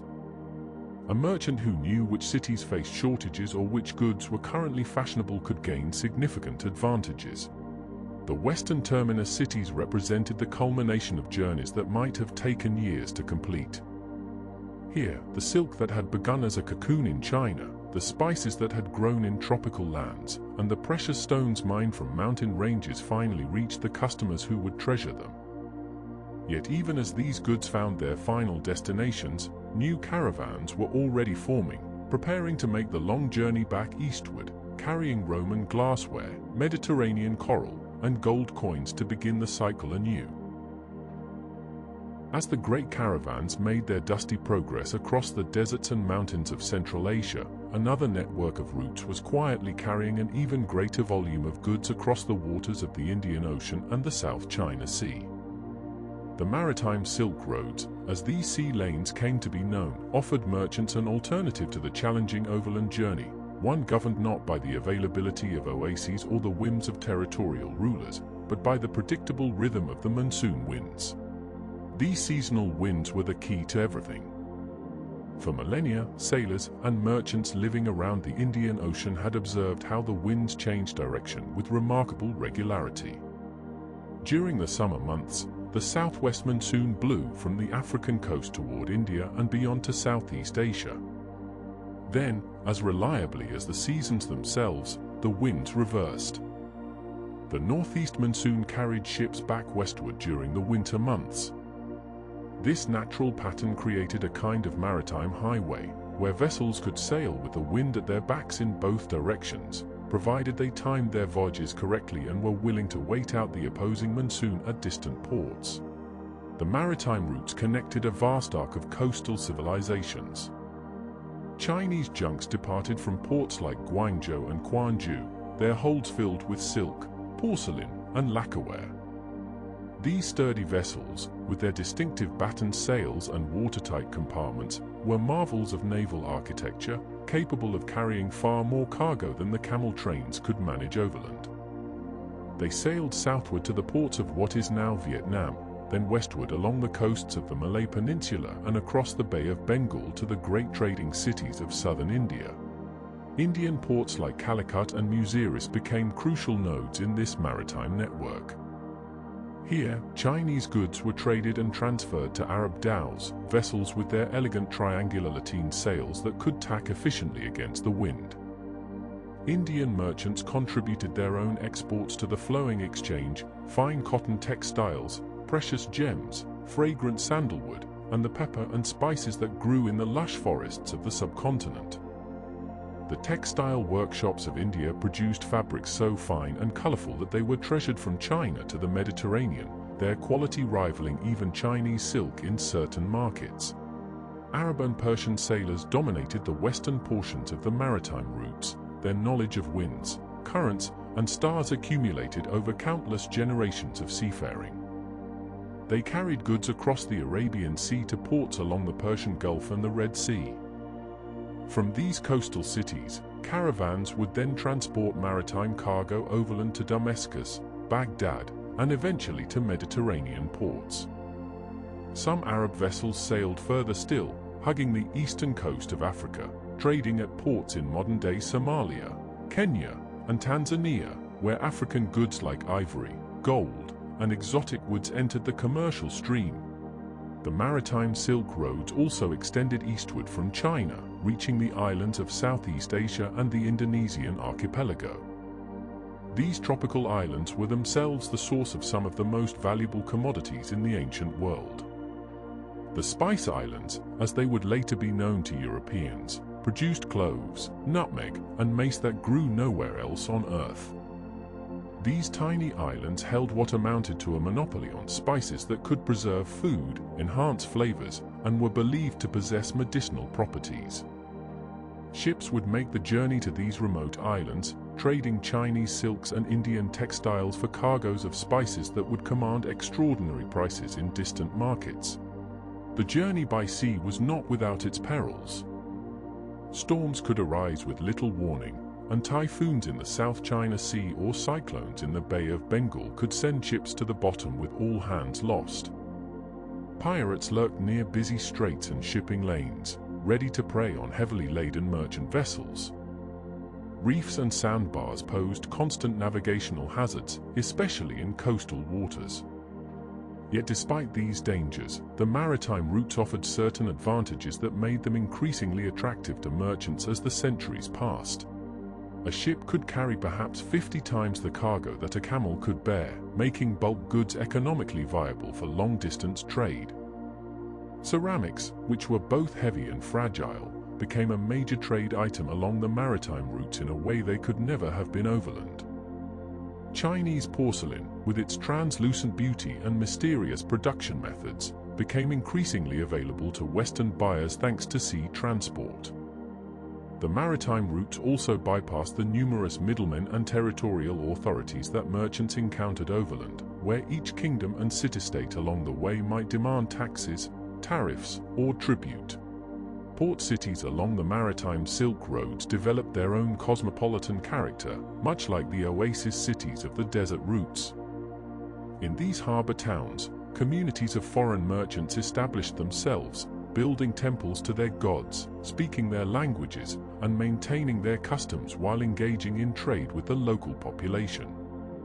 Chinese merchants resided for months at a time in Indian ports, waiting for the monsoons to shift.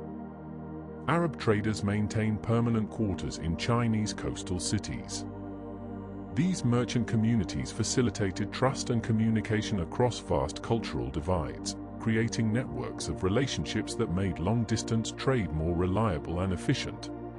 The transfer of ideas and knowledge followed the maritime routes just as it did the overland paths. Buddhist monks and Hindu priests traveled by ship as well as by caravan, carrying their teachings to new lands. The spread of Buddhism to Southeast Asia and the Indonesian islands occurred primarily via maritime connections, as Indian monks and merchants brought both their faith and their texts to coastal kingdoms.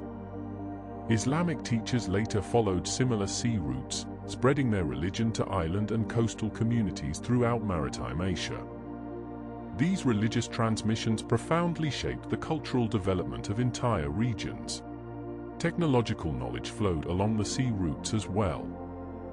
Shipbuilding techniques were shared and adapted, with Chinese innovations like the stern-mounted rudder eventually being adopted by vessels in the Indian Ocean, while Chinese shipbuilders learned from the sailing characteristics of Arab dhows.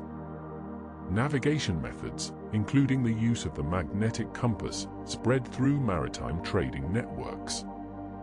Medical knowledge, botanical information about useful plants, and astronomical observations were exchanged between scholars in distant ports. The maritime and overland Silk Roads were not truly separate systems but rather complementary networks that together created a web of exchange spanning Eurasia and Africa. Goods might travel part of their journey by land and part by sea. A bolt of silk might be carried by camel from Chang'an to Kashgar, then transported over mountain passes to an Indian port, loaded onto a ship bound for the Persian Gulf, and finally carried overland again to reach a market in Constantinople.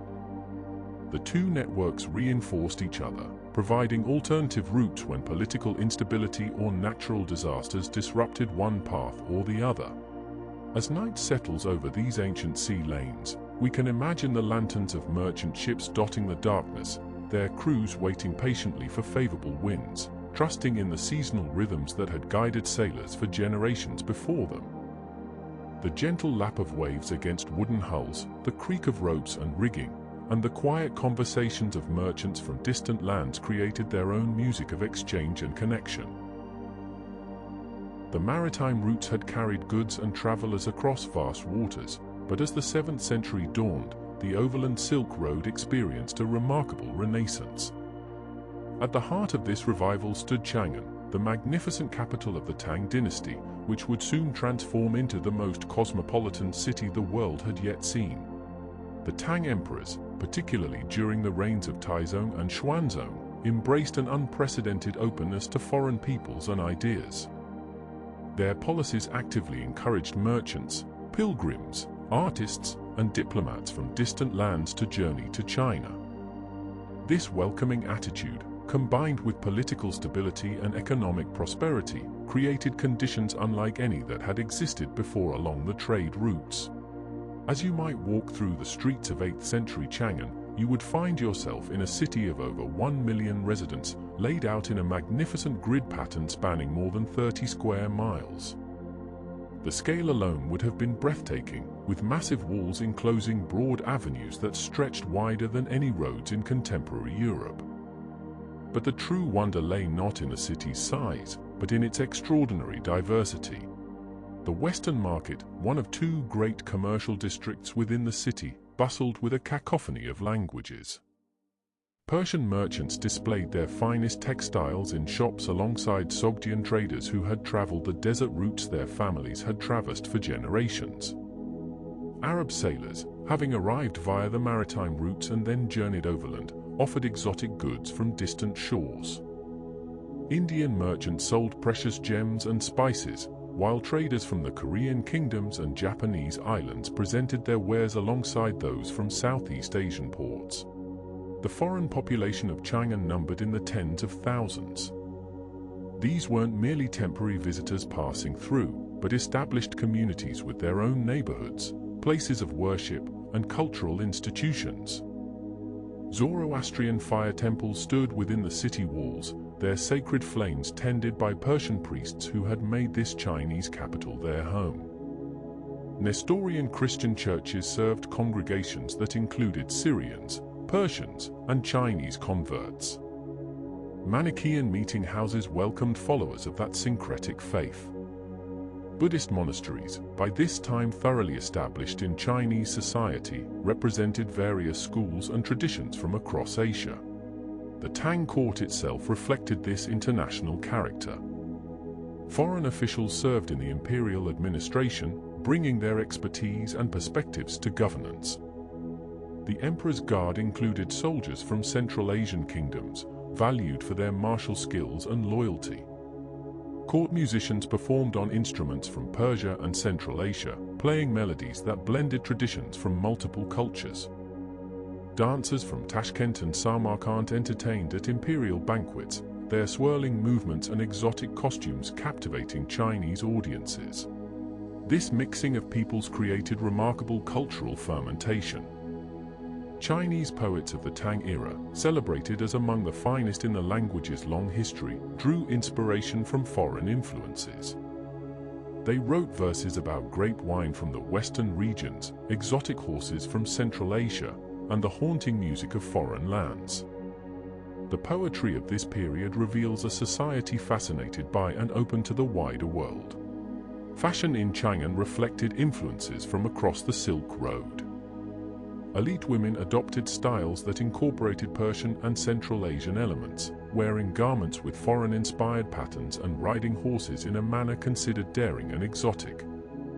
Men's clothing showed similar cross-cultural pollination, with certain styles of boots, hats, and robes adapted from foreign traditions becoming fashionable among the capital's residents. The visual arts flourished with fresh inspiration from international exchange. Tang pottery featured shapes and decorative motifs from Persian and Central Asian traditions. The famous three-color glazed ceramics of this period often depicted foreign merchants, exotic animals, and scenes reflecting the cosmopolitan nature of the age. Painters incorporated techniques and subjects from Buddhist art traditions that had themselves evolved through contact between Indian, Central Asian, and Chinese cultures. Music and dance underwent similar transformation. The Imperial Music Bureau recognized and categorized musical styles from various foreign regions. Instruments like the pipa, a pear-shaped lute that had traveled to China from Central Asia, became central to Chinese musical traditions. The blending of melodic systems, scales, and performance practices created new artistic possibilities. Religious and philosophical exchange reached new heights during this period. Buddhist monks continued to travel between China and India, but now they moved through an infrastructure of established monasteries and support networks along the routes. Chinese pilgrims journeyed west to study at Indian monasteries and bring back sacred texts, while Indian and Central Asian teachers traveled east to share their knowledge. The translation of Buddhist scriptures into Chinese accelerated, often involving collaborative teams that included both foreign monks fluent in Sanskrit and Chinese scholars skilled in their own literary traditions. The Tang capital served as a magnet for knowledge seekers from many directions. Scholars from Japan and Korea came to study Chinese literature, philosophy, and governmental systems, bringing these influences back to transform their own societies. Persian and Arab scholars observed Chinese achievements in various fields, sometimes transmitting this knowledge westward along the very routes that had brought them east. The economic foundation supporting this cosmopolitan flowering rested on sophisticated trade networks and financial systems. Tang China produced silk in enormous quantities, with state workshops and private producers supplying both domestic markets and export trade. The government maintained an active interest in commerce, collecting taxes on trade and sometimes controlling certain luxury goods. Yet merchants enjoyed considerable freedom to conduct business, and successful traders could achieve significant wealth and status. This golden age of international exchange along the Silk Road reached its apex during the mid-8th century. Chang'an's population and prosperity peaked, and the flow of people and goods along the routes achieved volumes that would not be surpassed for many centuries. The city stood as proof that different cultures could not merely coexist, but could create something new and vibrant through their interaction. As evening fell over Chang'an, lanterns would illuminate streets where merchants from a dozen lands concluded their business, where the chanting of Buddhist sutras mingled with calls to prayer from other traditions, where the aromas of cuisines from across Asia drifted from kitchens and food stalls. This was the Silk Road's ultimate achievement, not merely the movement of silk and spices, but the creation of spaces where humanity's diversity could gather, interact, and inspire new possibilities. The technological innovations developed in this environment of exchange would soon begin their own journeys westward, carrying Chinese ingenuity to distant lands. The great capital of Chang'an had become a crucible of innovation, a place where ideas mingled as freely as merchants in the marketplace. Yet perhaps the most profound transformations came not from luxurious silks or exotic spices, but from three Chinese inventions that would quietly reshape the entire world. Paper, printing, and gunpowder began their journeys westward along those ancient routes, traveling in the saddlebags of merchants and the minds of travelers, eventually revolutionizing civilizations thousands of miles from where they first emerged. Paper had already enjoyed centuries of use in China before it began its westward migration.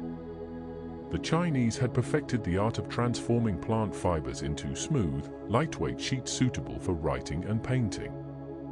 Bamboo, hemp, and mulberry bark were processed through careful stages of soaking, pounding, and drying to create a material far superior to the heavy wooden tablets or expensive silk previously used for recording information. This remarkable invention had democratized knowledge within China itself, making written records accessible beyond the wealthy elite. The secret of paper-making traveled slowly, carefully guarded like the mysteries of silk production before it. The year 751 brought a pivotal moment during the Battle of Talas, where Tang dynasty forces clashed with the Abbasid Caliphate in what is now Kazakhstan.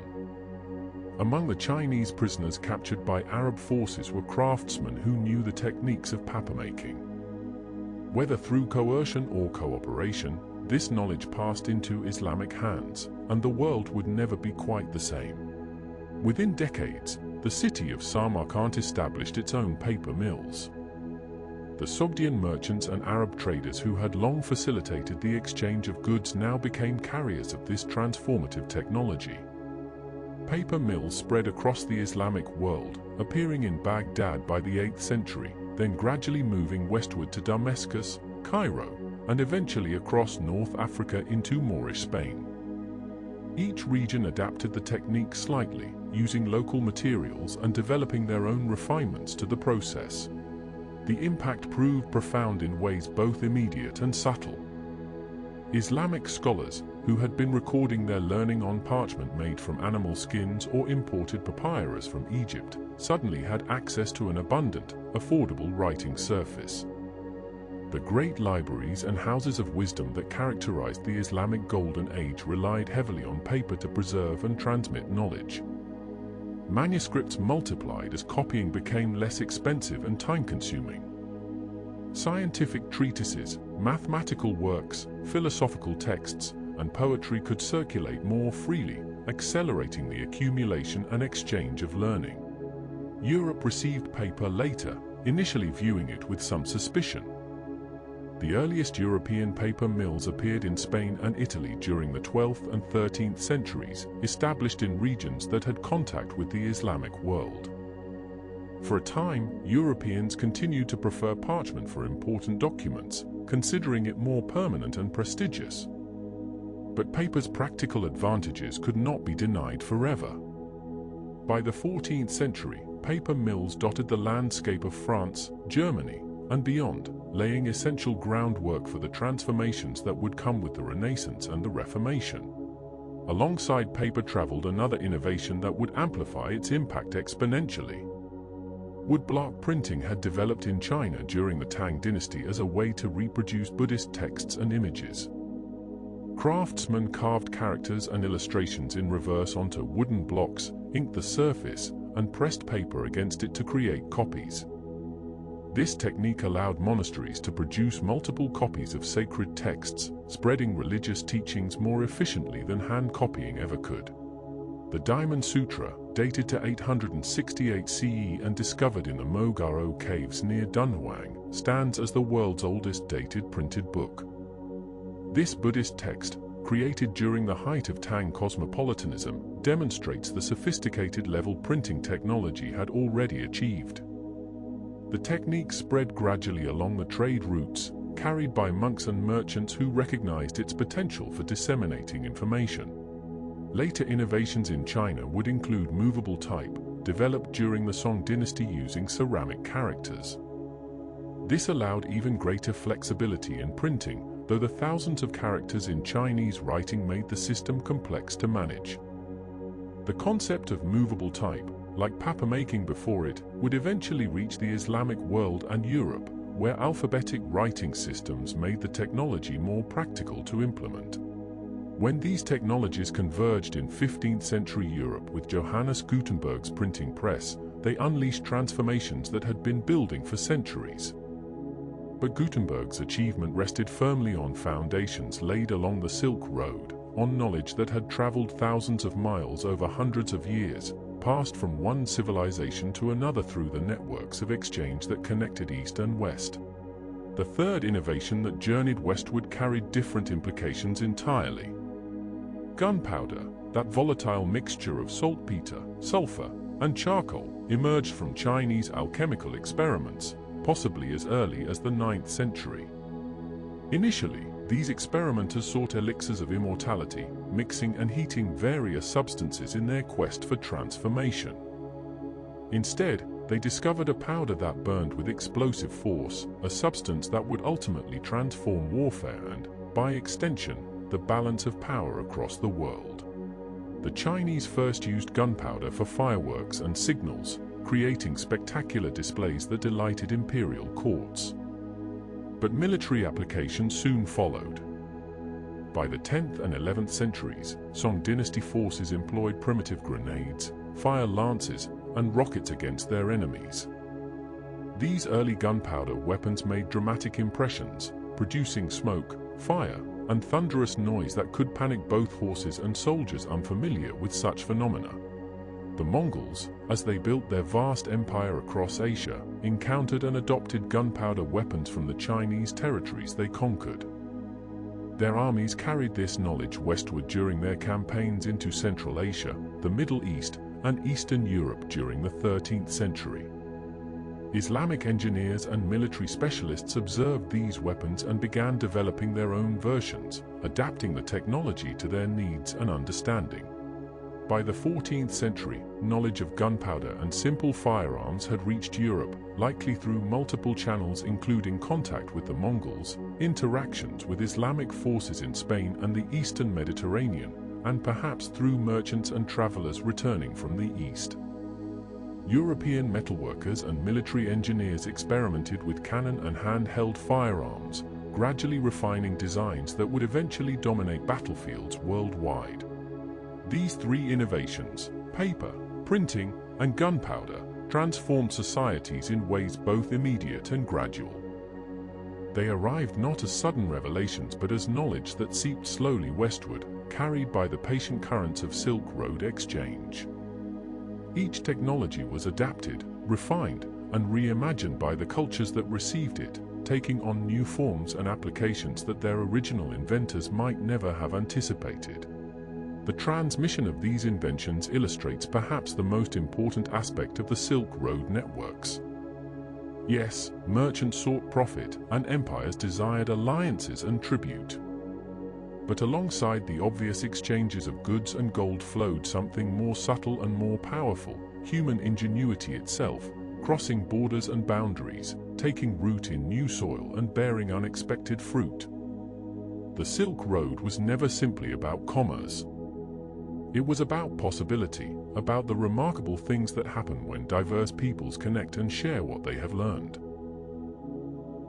As the great Chinese inventions made their way westward through mountain passes and desert oases, they encountered a civilization entering its most brilliant period of intellectual and cultural achievement. The Islamic world, stretching from the Atlantic shores of Spain to the borders of India, was becoming the beating heart of Silk Road exchange, a vast network of cities where scholars, merchants, and travelers gathered to share knowledge accumulated from the furthest reaches of the known world. The rise of Islam in the 7th century had transformed the landscape of trade and learning. Within a remarkably short time, Arab armies and merchants had established connections that spanned 3 continents. The religion itself encouraged travel, with the pilgrimage to Mecca bringing together believers from distant lands, creating natural networks for the exchange of goods and ideas. Muslims were also enjoined to seek knowledge, a principle that would have profound implications for the intellectual life of the medieval world. Baghdad, founded in 762 by the Abbasid Caliph al-Mansur, emerged as perhaps the greatest center of learning the world had yet seen. Positioned strategically near ancient Mesopotamian trade routes and connected to both the Silk Road networks and maritime passages through the Persian Gulf, the city grew rapidly into a cosmopolitan metropolis. Its famous House of Wisdom, established in the early 9th century, became a beacon for scholars from every corner of the known world. Here, translators worked systematically to render texts from Greek, Persian, Sanskrit, and Chinese into Arabic, preserving and expanding upon the knowledge of ancient civilizations. These scholar translators were often themselves products of Silk Road exchange. Many came from Central Asian cities, multilingual by necessity, comfortable moving between different cultural worlds.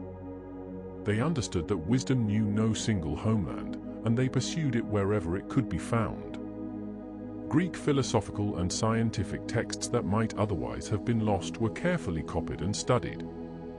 Indian mathematical treatises, including the revolutionary concept of zero and the positional number system, were translated and absorbed into Islamic scholarship. Chinese astronomical observations and medical knowledge gradually made their way into Arabic scientific literature. The Islamic scholars did far more than simply preserve and translate, however. They built upon what they received, making original contributions that advanced human understanding. In mathematics, scholars like al-Khwarizmi developed algebra, a word derived from the Arabic al-jaba. His works on calculation and algorithms, a word derived from his own name, would eventually transform European mathematics. In astronomy, careful observers created star charts and improved upon astronomical instruments, their observations spanning centuries and creating records of remarkable precision. Medicine flourished in the Islamic world with a sophistication unmatched elsewhere during these centuries. Physicians like Ibn Sina, known in Europe as Avicenna, synthesized medical knowledge from Greek, Indian, and Persian sources, adding their own clinical observations. His canon of medicine became a standard medical text that would be used in European universities for centuries. Hospitals in cities like Baghdad and Cairo provided care while also serving as teaching institutions where medical knowledge was passed to new generations. The circulation of goods and ideas along the Silk Road found expression in Islamic geography and travel literature. Arab and Persian merchants traveled extraordinary distances, and some recorded their observations in remarkable detail. These accounts provided invaluable information about distant lands, their customs, products, and peoples. Ahmed ibn Fadlan's account of his journey to the Volga River region in the 10th century offers vivid descriptions of Turkish and Norse peoples encountered far to the north. Abu Zayd's compilation of sailors' accounts describes maritime routes across the Indian Ocean and provides some of the earliest Arab descriptions of China. Damascus, already ancient when Islam arrived, continued its role as a vital link between Mediterranean and Asian worlds. Its souks overflowed with goods from every direction, silk and porcelain from China, spices from India and Southeast Asia, amber from the Baltic, and gold from Africa. Syrian merchants maintained networks that extended deep into Central Asia, and Damascus became renowned for its own manufactures, particularly its exquisite steel blades and luxury textiles that incorporated techniques learned from Eastern craftsmen. Further east, the cities of Persia served as crucial bridges between the Arabic-speaking Western Islamic world and the Turkic and Chinese-speaking regions beyond. Nishapur, Ray, and Isfahan were centers of Persian learning and culture, producing poets, scientists, and philosophers whose influence extended in all directions. Persian became a lingua franca across much of Central Asia, carried by merchants and scholars, its graceful script appearing in manuscripts from Anatolia to Bengal. In Central Asia itself, cities like Bukhara and Samarkand flourished under Islamic rule, their already diverse populations now connected to an even wider world of learning. Bukhara earned the title the Dome of Islam in the East, producing scholars who made fundamental contributions to philosophy, medicine, and science. The scholar Ibn Sina spent part of his youth in Bukhara, with access to the Royal Library's extensive collection of texts from multiple civilizations. Samarkand became famous for its astronomical observations, its scholars corresponding with colleagues from Baghdad to Beijing. The westernmost extensions of the Islamic world also participated in this exchange. In Al-Andalus, Islamic Spain, cities like Córdoba and Toledo became centers where Islamic, Jewish, and Christian scholars worked together, translating texts and sharing knowledge. The libraries of Córdoba held hundreds of thousands of manuscripts, drawing scholars from Christian Europe who came to study works unavailable in their own lands.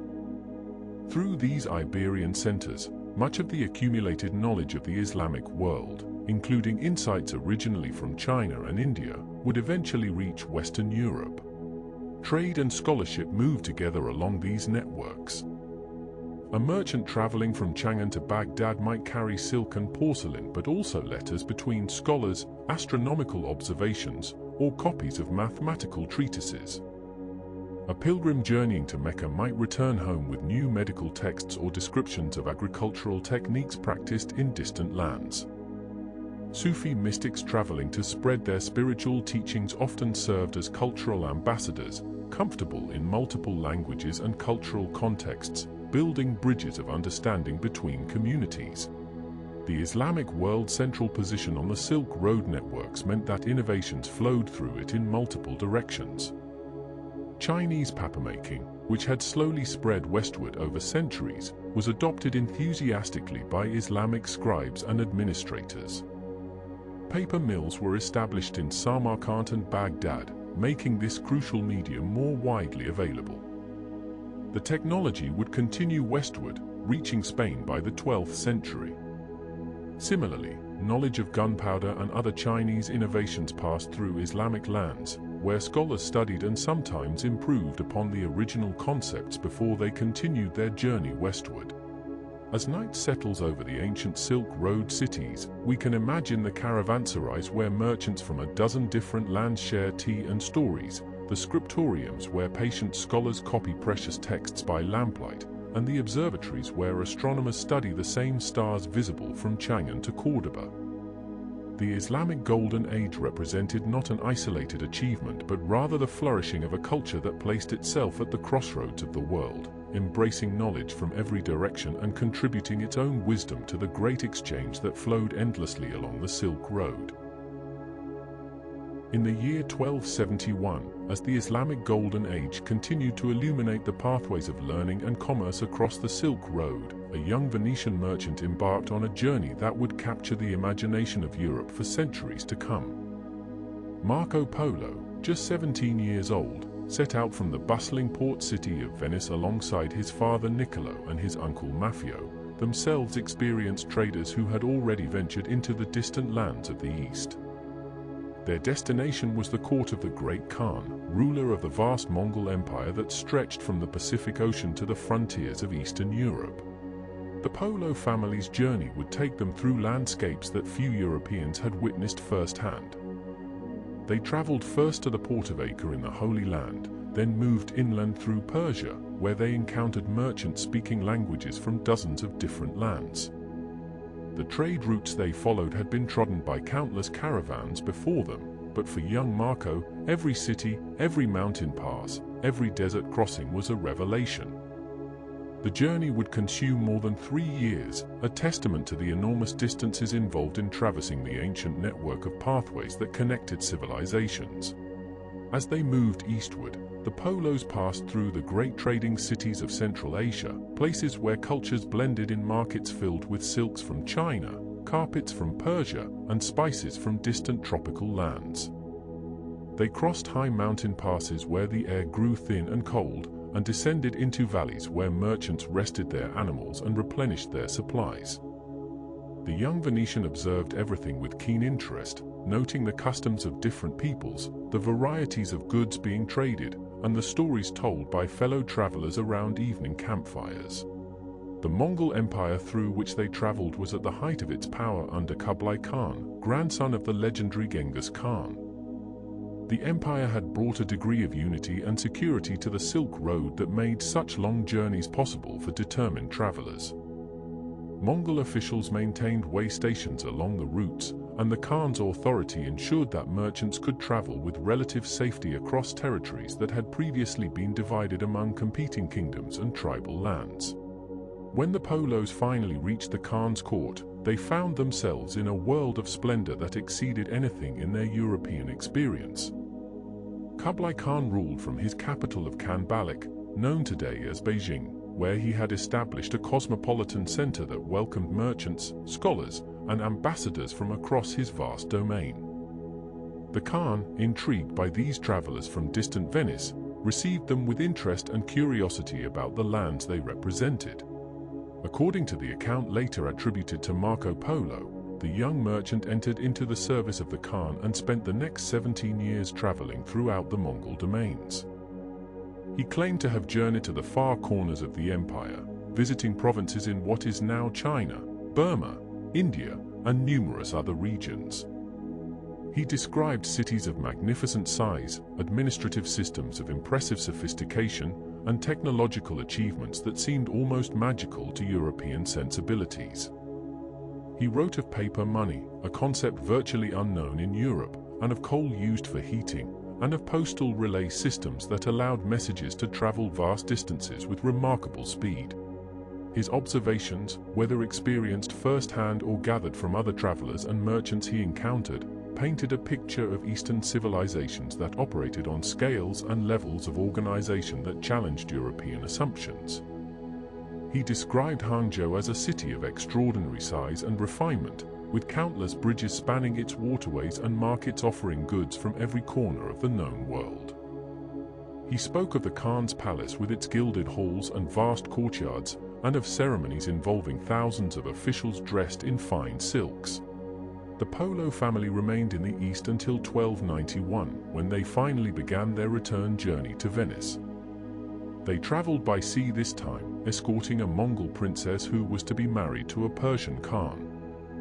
The maritime route took them through the waters of Southeast Asia and the Indian Ocean, exposing them to the naval dimension of the trade networks that complemented the Overland Silk Road routes.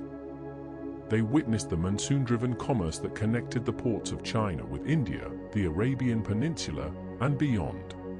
When Marco Polo finally returned to Venice after an absence of 24 years, he brought with him not only personal wealth but also a treasury of observations and stories. A few years later, while imprisoned during a war between Venice and Genoa, he dictated his experiences to a fellow prisoner named Rustic Hello da Pisa, a romance writer who helped shape the narrative into a book known as The Travels of Marco Polo or the Illinois Million. The account that emerged was unlike anything Europeans had read before. It described lands of unimaginable wealth and populations that dwarfed European cities. It spoke of customs and technologies that seemed fantastical to medieval European readers. Some listeners believed every word, their imaginations captivated by descriptions of spice-laden islands and palaces decorated with precious stones. Others doubted the veracity of the claims, considering them exaggerations or outright fabrications. The debate about the accuracy of Marco Polo's account continues among scholars to this day, with some elements clearly reflecting genuine observation while others may represent second-hand reports or embellishments. Regardless of the precise truth of every detail, the impact of Marco Polo's narrative on European consciousness was profound. His book circulated widely in manuscript form, copied and recopied throughout the 14th and 15th centuries. It inspired merchants to dream of direct trade with the wealthy civilizations of the East. It motivated explorers to seek new routes to the lands of silk and spices. Christopher Columbus himself carried a copy of Marco Polo's travels on his westward voyage, hoping to reach the lands of the Great Khan by sailing across the Atlantic. The account brought the Silk Road into sharper focus for European readers, transforming vague awareness of distant eastern lands into specific, vivid descriptions that could be pondered and discussed. It revealed the extent to which the trade routes connected a world far larger and more diverse than many Europeans had imagined. The cities, the peoples, the goods, and the distances all testified to networks of exchange that had been functioning for more than a millennium, carrying not just merchandise but also ideas, technologies, and cultural practices across the breadth of Eurasia. As listeners in medieval halls heard tales of the Khan's empire and the wonders of Cathay, the Silk Road became more than a commercial reality. It became an idea, a symbol of connection between worlds, an invitation to exploration and discovery that would help propel the age of global exploration soon to dawn. As the echoes of Marco Polo's tales faded into the European imagination, a dramatic transformation was already reshaping the vast landscapes through which he had traveled. The 13th century witnessed the rise of the largest contiguous land empire the world had ever known, and with it came an extraordinary period that would fundamentally alter the nature of travel and trade across the Silk Road. The Mongol armies that swept out of the steppes brought initial chaos and destruction to many cities along the ancient routes. Yet from this upheaval emerged something unexpected, a unified political authority stretching from the Pacific Ocean to the borders of Europe. Where once merchants had needed to negotiate with dozens of different kingdoms, city-states, and tribal territories, now they found themselves traveling through lands under a single system of governance. This consolidation created what historians would later call the Pax Mongolica, the Mongol Peace, a period when the Silk Road experienced perhaps its most efficient and secure era of operation. The genius of Mongol administration lay not in cultural sophistication but in practical organization. The conquerors who had emerged from nomadic traditions understood the vital importance of communication and movement across vast distances. They inherited the trade routes but transformed them into something more systematic and protected than ever before. Under Genghis Khan and his successors, the scattered pathways became an integrated network with unprecedented infrastructure. The most visible manifestation of this transformation was the Yam system, a remarkable network of postal relay stations established across the empire. These stations, positioned roughly a day's ride apart, provided fresh horses, food, and shelter for authorized travelers. Messengers carrying official documents could traverse the entire breadth of Asia in a matter of weeks rather than months. The system extended not just along the main routes but into tributary paths, creating a web of communication that bound the far-flung territories together. For merchants, the Yam stations offered protection and predictability.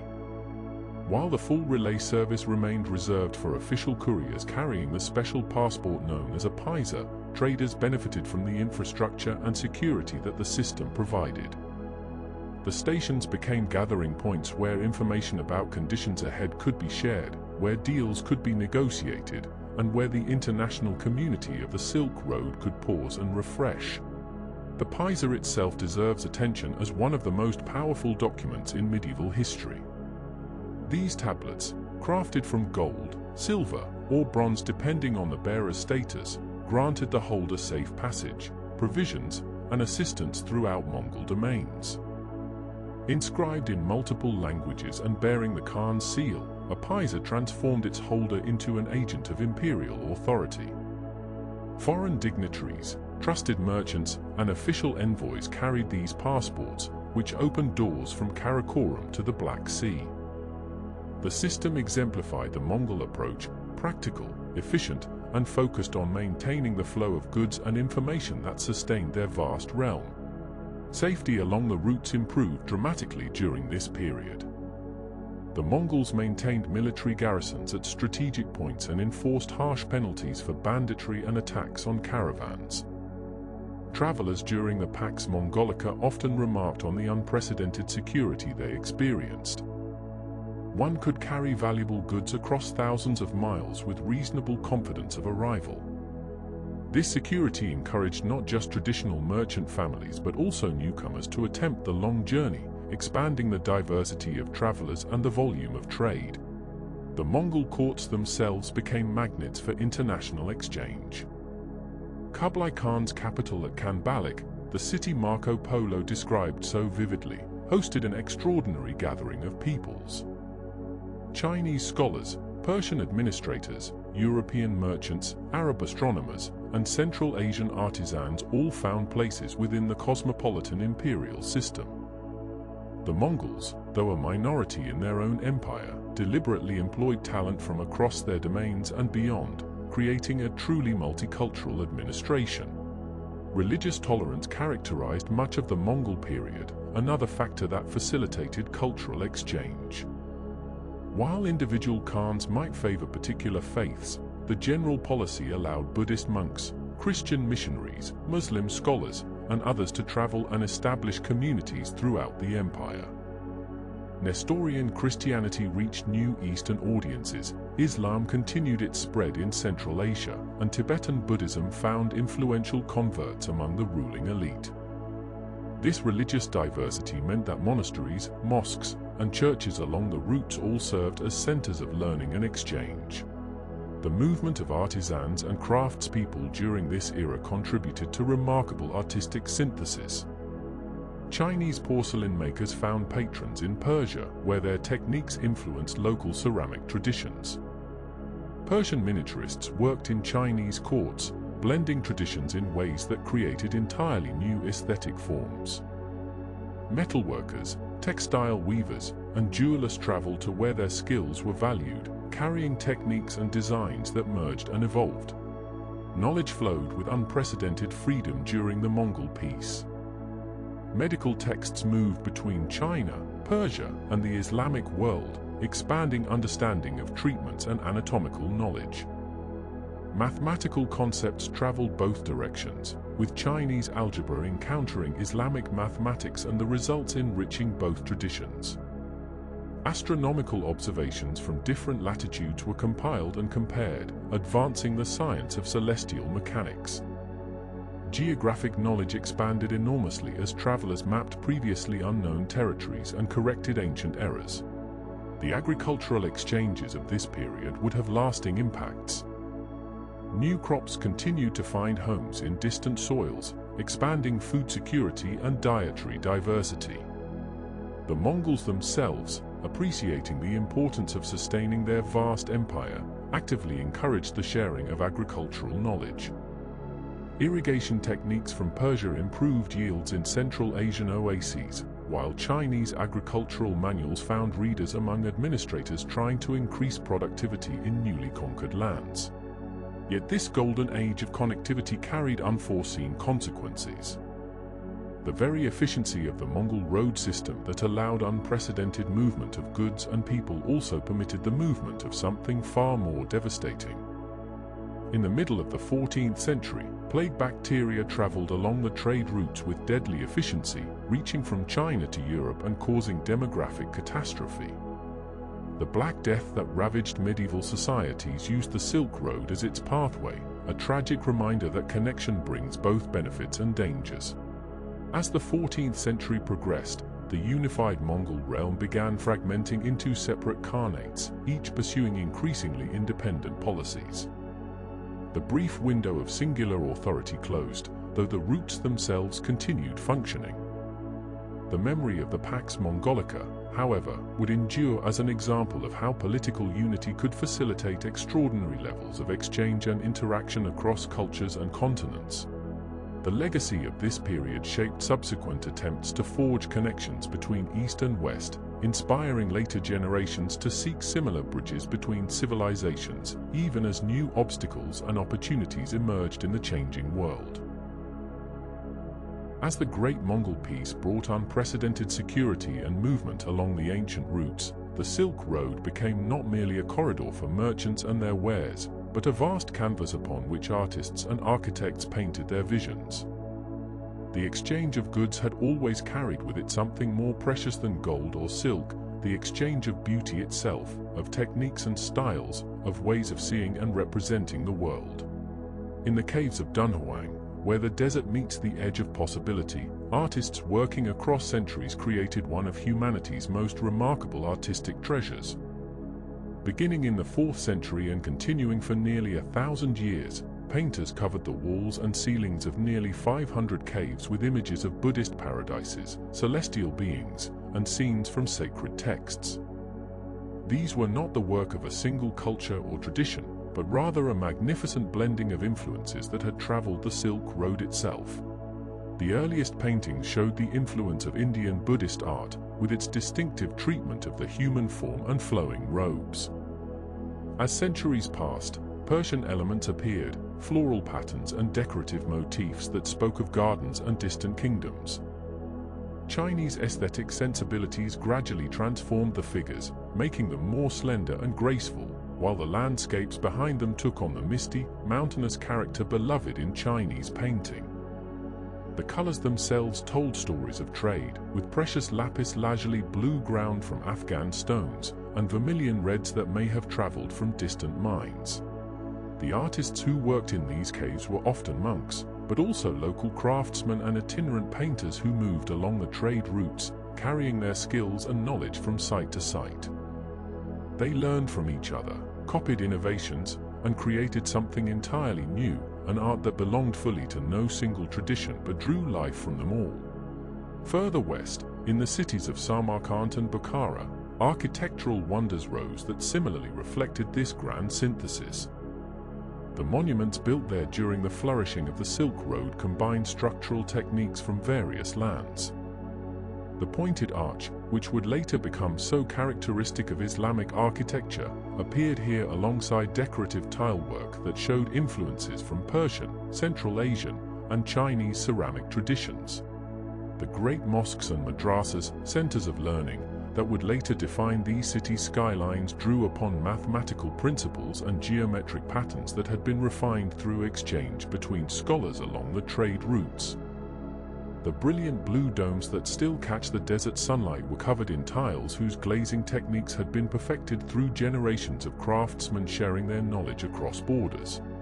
In the treasuries of Persian rulers, miniature paintings demonstrated the delicate fusion of artistic traditions. These small, jewel-like works depicted scenes from literature and history with exquisite detail. The painters used brushes so fine they could render individual hairs and create faces of haunting subtlety. The style showed influences from Chinese painting techniques in its treatment of landscape and natural elements, while the human figures and architectural backgrounds reflected Persian and Arab traditions.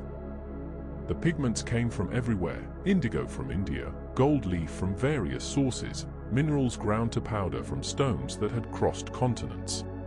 The art of manuscript illumination flourished along the Silk Road, as texts sacred and secular were copied and decorated.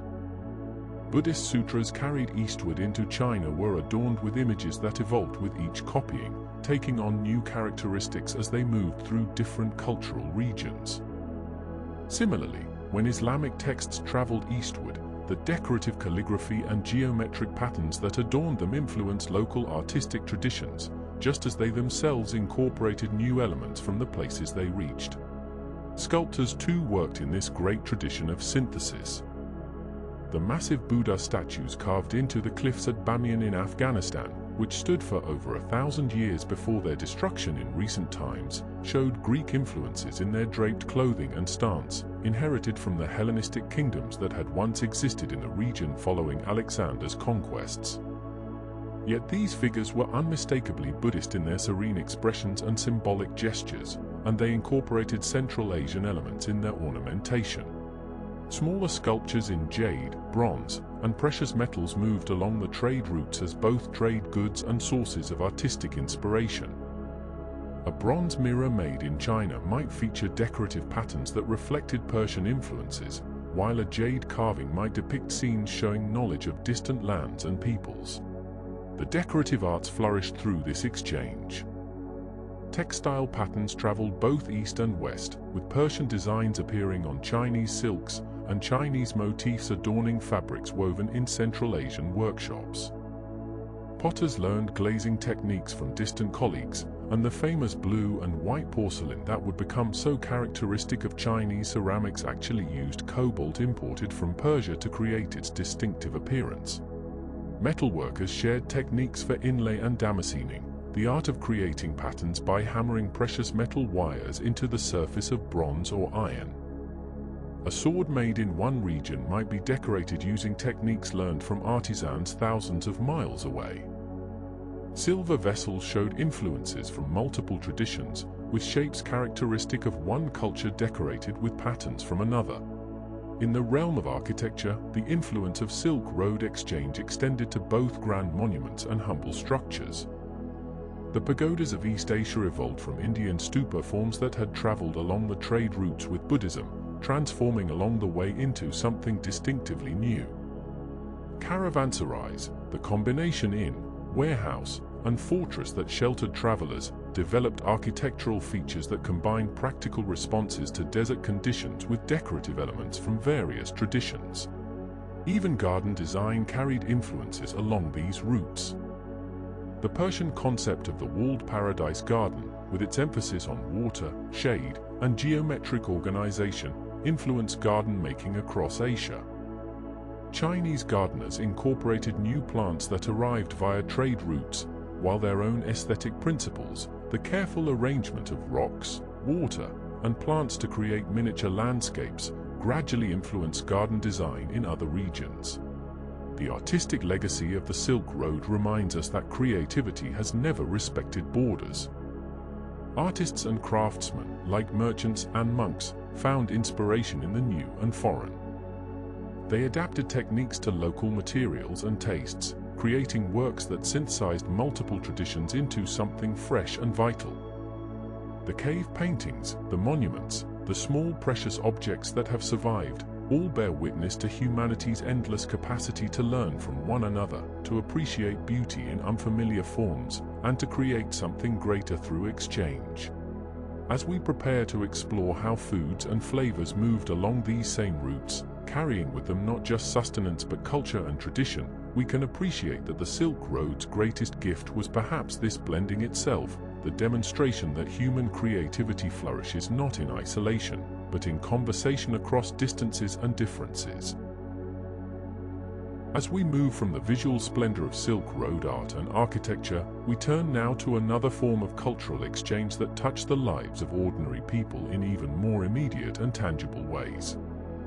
The movement of foods along these ancient trade routes transformed the cuisines of entire civilizations, bringing flavors from distant lands to local tables and creating culinary traditions that endure to this day. Imagine the surprise of a Chinese farmer in the Han Dynasty, encountering for the first time the pale green spheres of grapes brought from the western regions. These fruits, so familiar to Persian and Mediterranean peoples, were completely unknown in ancient China. The merchants who carried them along the dusty caravan routes also brought the knowledge of winemaking, a craft that would take root in Chinese culture and develop its own distinctive character. Along with grapes came walnuts, pomegranates, and sesame seeds, all traveling eastward from Central Asian and Persian lands to enrich the agricultural diversity of China. The caravans moved foods in both directions, of course. Peaches, native to China, made their way westward along the trade routes, eventually finding homes in Persian gardens and Mediterranean orchards. The fruit that would become so associated with the cuisine of regions far from its origin traveled slowly, carried by merchants who understood that exotic foods commanded premium prices in distant markets. Apricots followed a similar path, spreading from Chinese cultivation to become prized throughout Central Asia and beyond. Spices represented perhaps the most valuable food commodities on the Silk Road, worth their weight in precious metals. Cinnamon, harvested in Sri Lanka and southern China, traveled incredible distances to reach European tables, where its warm, sweet flavor became synonymous with luxury. The bark of these tropical trees, carefully dried and bundled, passed through numerous hands during its journey, each intermediary adding to its cost. Black pepper, another treasure from India's Malabar coast, flowed along both land and sea routes, its sharp, pungent flavor transforming the cuisines it encountered. In Roman times, pepper was so valuable that it was sometimes used as currency, with peppercorns counted out like coins. The story of sugar illustrates how a product could begin as an exotic luxury and gradually become more commonplace. Sugarcane, originating in New Guinea and cultivated extensively in India, produced a sweetener that amazed those accustomed only to honey. Arab merchants and agricultural experts who encountered sugar in India recognized its potential and carried both the product and the knowledge of cultivation westward. By the Islamic Golden Age, sugar production had spread throughout the Middle East, though it remained expensive enough to be considered a precious commodity rather than an everyday ingredient. Noodles present one of the great culinary mysteries of the Silk Road. Long strands of wheat or rice dough, boiled and served with various accompaniments, appear in both Chinese and Italian culinary traditions, leading to centuries of speculation about which culture invented them and whether Marco Polo truly introduced pasta to Italy. The truth appears more complex and more interesting. Evidence suggests that various cultures independently developed their own forms of noodles, while the Silk Road facilitated the exchange of techniques and variations. Central Asian peoples had their own noodle traditions, creating connections between East and West that likely influenced both. Tea, that most Chinese of beverages, began its own journey along the trade routes during the Tang Dynasty, though its spread was slower than many other commodities. Buddhist monks valued tea for its ability to help them stay awake during long meditations, and they carried it to monasteries throughout Central Asia. Travelers appreciated its properties as well, finding that tea leaves could make questionable water more palatable and provided a warming, stimulating drink during cold mountain crossings. The elaborate tea cultures that would develop in Japan, Tibet, and eventually far beyond all trace their origins to these early movements along the Silk Road. The exchange of cooking techniques traveled alongside ingredients. The tandoor oven, traditional to Persian and Central Asian cooking, influenced food preparation in regions along the trade routes. This clay oven, heated to intense temperatures, created a distinctive method of baking bread and cooking meat that spread through cultural contact and adaptation. Chinese dumpling-making techniques may have influenced or been influenced by similar traditions in Central Asia and the Middle East, where filled pastries and doughs had their own long histories. Bread itself underwent fascinating transformations along the Silk Road. The flat breads common in Central Asia and the Middle East, baked quickly and perfect for wrapping around other foods, found new variations in each region they reached. Chinese merchants encountered these breads and adapted them, creating their own versions that merged with existing Chinese bread-making traditions. The exchange went both ways, with steamed breads and buns from Chinese cuisine occasionally appearing in Central Asian contexts, though they never displaced the beloved baked breads of those regions. Dairy products, central to the diet of many nomadic peoples of Central Asia, gradually influenced surrounding regions through Silk Road contact. The Mongols and other steppe peoples had sophisticated traditions of processing milk into various forms that could be preserved and transported: yogurt, cheese, dried curds, and fermented drinks. Chinese civilization, traditionally less focused on dairy, began to incorporate some of these products through contact with northern neighbors and Central Asian traders, though dairy never achieved the central place in Chinese cuisine that it held among the pastoral peoples. The movement of foods along the Silk Road wasn't merely about transplanting crops or introducing new ingredients. It involved the transmission of agricultural knowledge, irrigation techniques, and food preservation methods. The Qanat system of underground water channels, perfected in Persia, helped make agriculture possible in arid regions and spread along the trade routes. Methods of drying, pickling, and preserving foods for long journeys influenced how settled populations stored foods for winter or times of scarcity.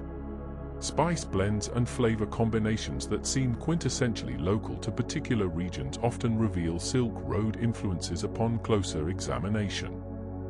The complex curry mixtures of Indian cuisine, with their layers of flavors from multiple spices, captivated traders who carried these ideas westward.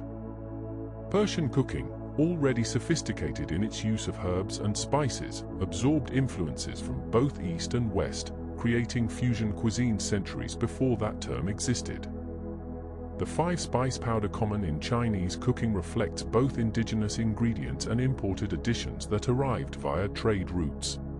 As you drift towards sleep, consider how the simple act of eating connects us to these ancient pathways of exchange. The fruits in our markets, the spices in our cupboards, the diverse dishes we consider comfort food all carry echoes of those long-ago journeys across deserts and mountains, when merchants and monks, soldiers and scholars carried not just silk and silver, but seeds and recipes, agricultural knowledge and culinary dreams that would reshape how humans around the world nourished themselves and celebrated their shared meals. The caravans that had wound through mountain passes and desert valleys for more than a millennium began to thin as the 15th century progressed. The great overland routes that had connected Chang'an to Constantinople, that had carried silk and spices and ideas across the breadth of Asia, were gradually yielding to forces of change that would reshape global trade forever. The transformation came not with dramatic suddenness but through an accumulation of shifts, each one redirecting the flow of commerce like streams finding new channels. The Silk Road had always been less a single path than a network of possibilities, adapting to political changes and natural obstacles. Now it faced adaptations it could not easily accommodate. The most profound change came from the sea. For centuries, maritime routes through the Indian Ocean had complemented the overland passages, but as shipbuilding improved and navigational knowledge expanded, the ocean passages grew increasingly attractive. Chinese junks had already demonstrated the viability of long-distance sea trade, with massive treasure fleets sailing as far as the eastern coast of Africa in the early 15th century under Admiral Zhang. Though these state-sponsored voyages eventually ceased, they revealed the potential of maritime commerce on an unprecedented scale. European powers, hungry for direct access to Asian luxuries, began seeking their own sea routes. The intermediaries who had profited from Silk Road trade, Sogdian merchants, Arab traders, Venetian dealers, had marked up goods with each transaction. A bolt of silk might change hands half a dozen times between the looms of China and the markets of Europe, with each merchant adding his profit. European kingdoms dreamed of bypassing these middlemen entirely, sailing directly to the source of spices and silk. The fall of Constantinople to the Ottoman Empire in 1453 marked a symbolic turning point. The city that had served as the western terminus of Silk Road trade for centuries now sat under new control. While the Ottomans certainly continued to facilitate trade, European merchants felt increasingly shut out of favorable access. This perception, whether entirely accurate or not, intensified the desire to find alternative routes to Asian markets. Portuguese navigators, backed by Prince Henry and successive monarchs, began systematically exploring the African coast, seeking a sea passage to India. Year by year they ventured further south, establishing ports and mapping coastlines. When Vasco da Gama finally rounded the Cape of Good Hope and reached India in 1498, the achievement opened an entirely new artery of trade. Ships could now carry far larger cargoes than any camel caravan, and though voyages were dangerous, they avoided the countless borders, taxes, and political complications of overland travel. The overland routes faced other challenges closer to home. The Mongol Peace that had unified vast stretches of the Silk Road under one authority had long since fragmented. The Great Mongol Empire had split into competing khanates, and by the 15th century, many of these had themselves dissolved into smaller political entities. Where merchants once traveled under the protection of Mongol authority, they now navigated a patchwork of territories, each with its own regulations, tolls, and potential hazards. Central Asian cities that had thrived as commercial hubs found their positions undermined. Samarkand, Bukhara, and other oasis towns still bustled with local and regional trade, but the truly long-distance caravans that had once made them wealthy grew scarcer. The political instability that followed Tamerlane's empire further disrupted established trade patterns. Merchants who might once have risked the overland journey increasingly found maritime alternatives more reliable and profitable. China itself turned somewhat inward during the Ming Dynasty. After the outward-looking voyages of the treasure fleet ceased, Chinese policy became more focused on internal development and border security. While trade certainly continued, the official enthusiasm for far-reaching international commerce that had characterized the Tang and Yuan dynasties diminished. The Great Wall received renewed attention and reconstruction, a defensive posture that symbolized changing priorities. Climate changes during this period may have played a subtle but significant role as well. The onset of what historians call the Little Ice Age brought cooler temperatures and altered weather patterns across Eurasia. Harvests became less reliable in some regions, and the difficult conditions may have made the already challenging desert crossings even more forbidding. Communities that depended on marginal agriculture along the routes faced hardships that affected their ability to support passing caravans. The nature of desired goods was shifting too. While silk remained valuable, European weavers had long since acquired the secrets of sericulture, producing their own silk textiles. The mystique that had once made Chinese silk an almost magical commodity had faded. Spices remained important, but maritime routes could deliver them more efficiently. The goods that moved along surviving overland routes were increasingly regional rather than transcontinental in scope. Yet the transition was gradual, measured in generations rather than years. Caravans still departed from oasis cities, though perhaps fewer in number. Merchants still gathered in caravanserais to share news and negotiate deals. The routes did not suddenly close but rather slowly faded, like paths through a forest that are walked less and less frequently until the vegetation begins to reclaim them. Some routes remained viable for specific purposes. Diplomatic missions still crossed Central Asia. Pilgrims continued to travel to sacred sites. Regional trade persisted between neighboring territories. The complete network of pathways that had constituted the Silk Road endured, but the long distance through traffic that had been its lifeblood diminished. By the 16th century, the age of the Great Overland Silk Road had effectively passed. The world had entered a new era of global connection, one dominated by ships and oceans rather than camels and deserts.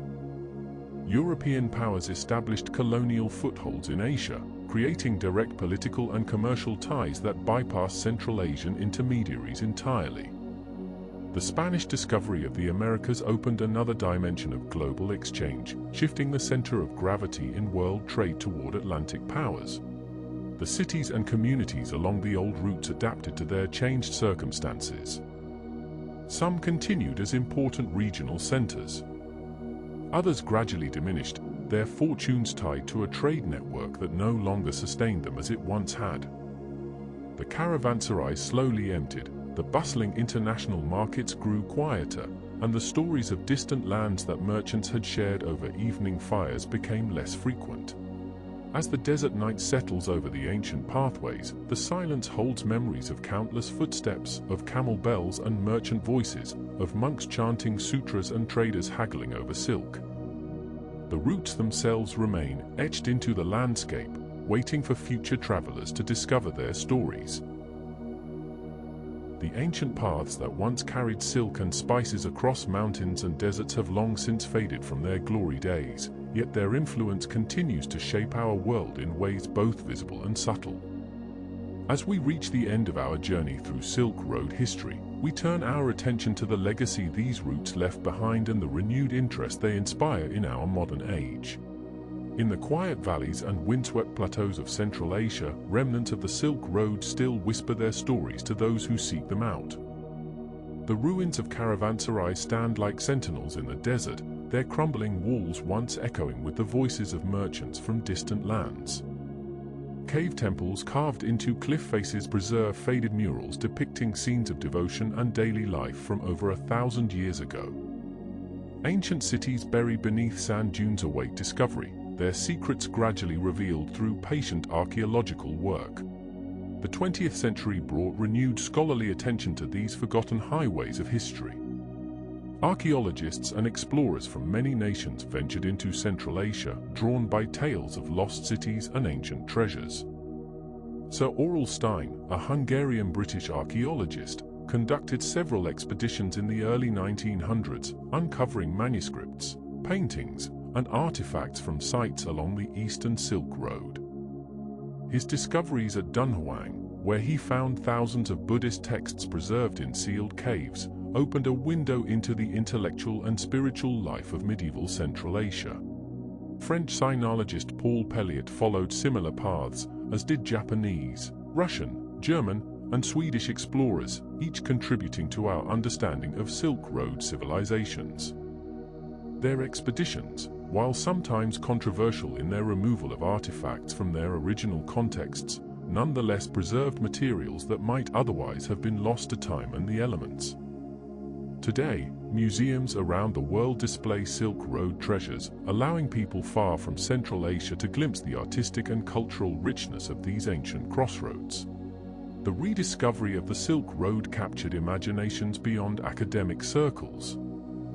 The romantic notion of camel caravans traversing exotic landscapes, of merchants exchanging goods and stories in distant oases, resonated with a modern world increasingly interested in global connections.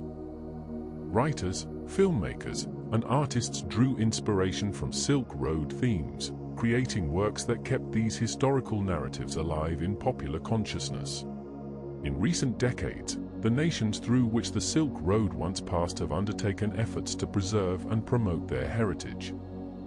Archaeological sites receive protection and funding for conservation work. Museums dedicated to Silk Road history have opened in cities from Lebanon to Samarkand.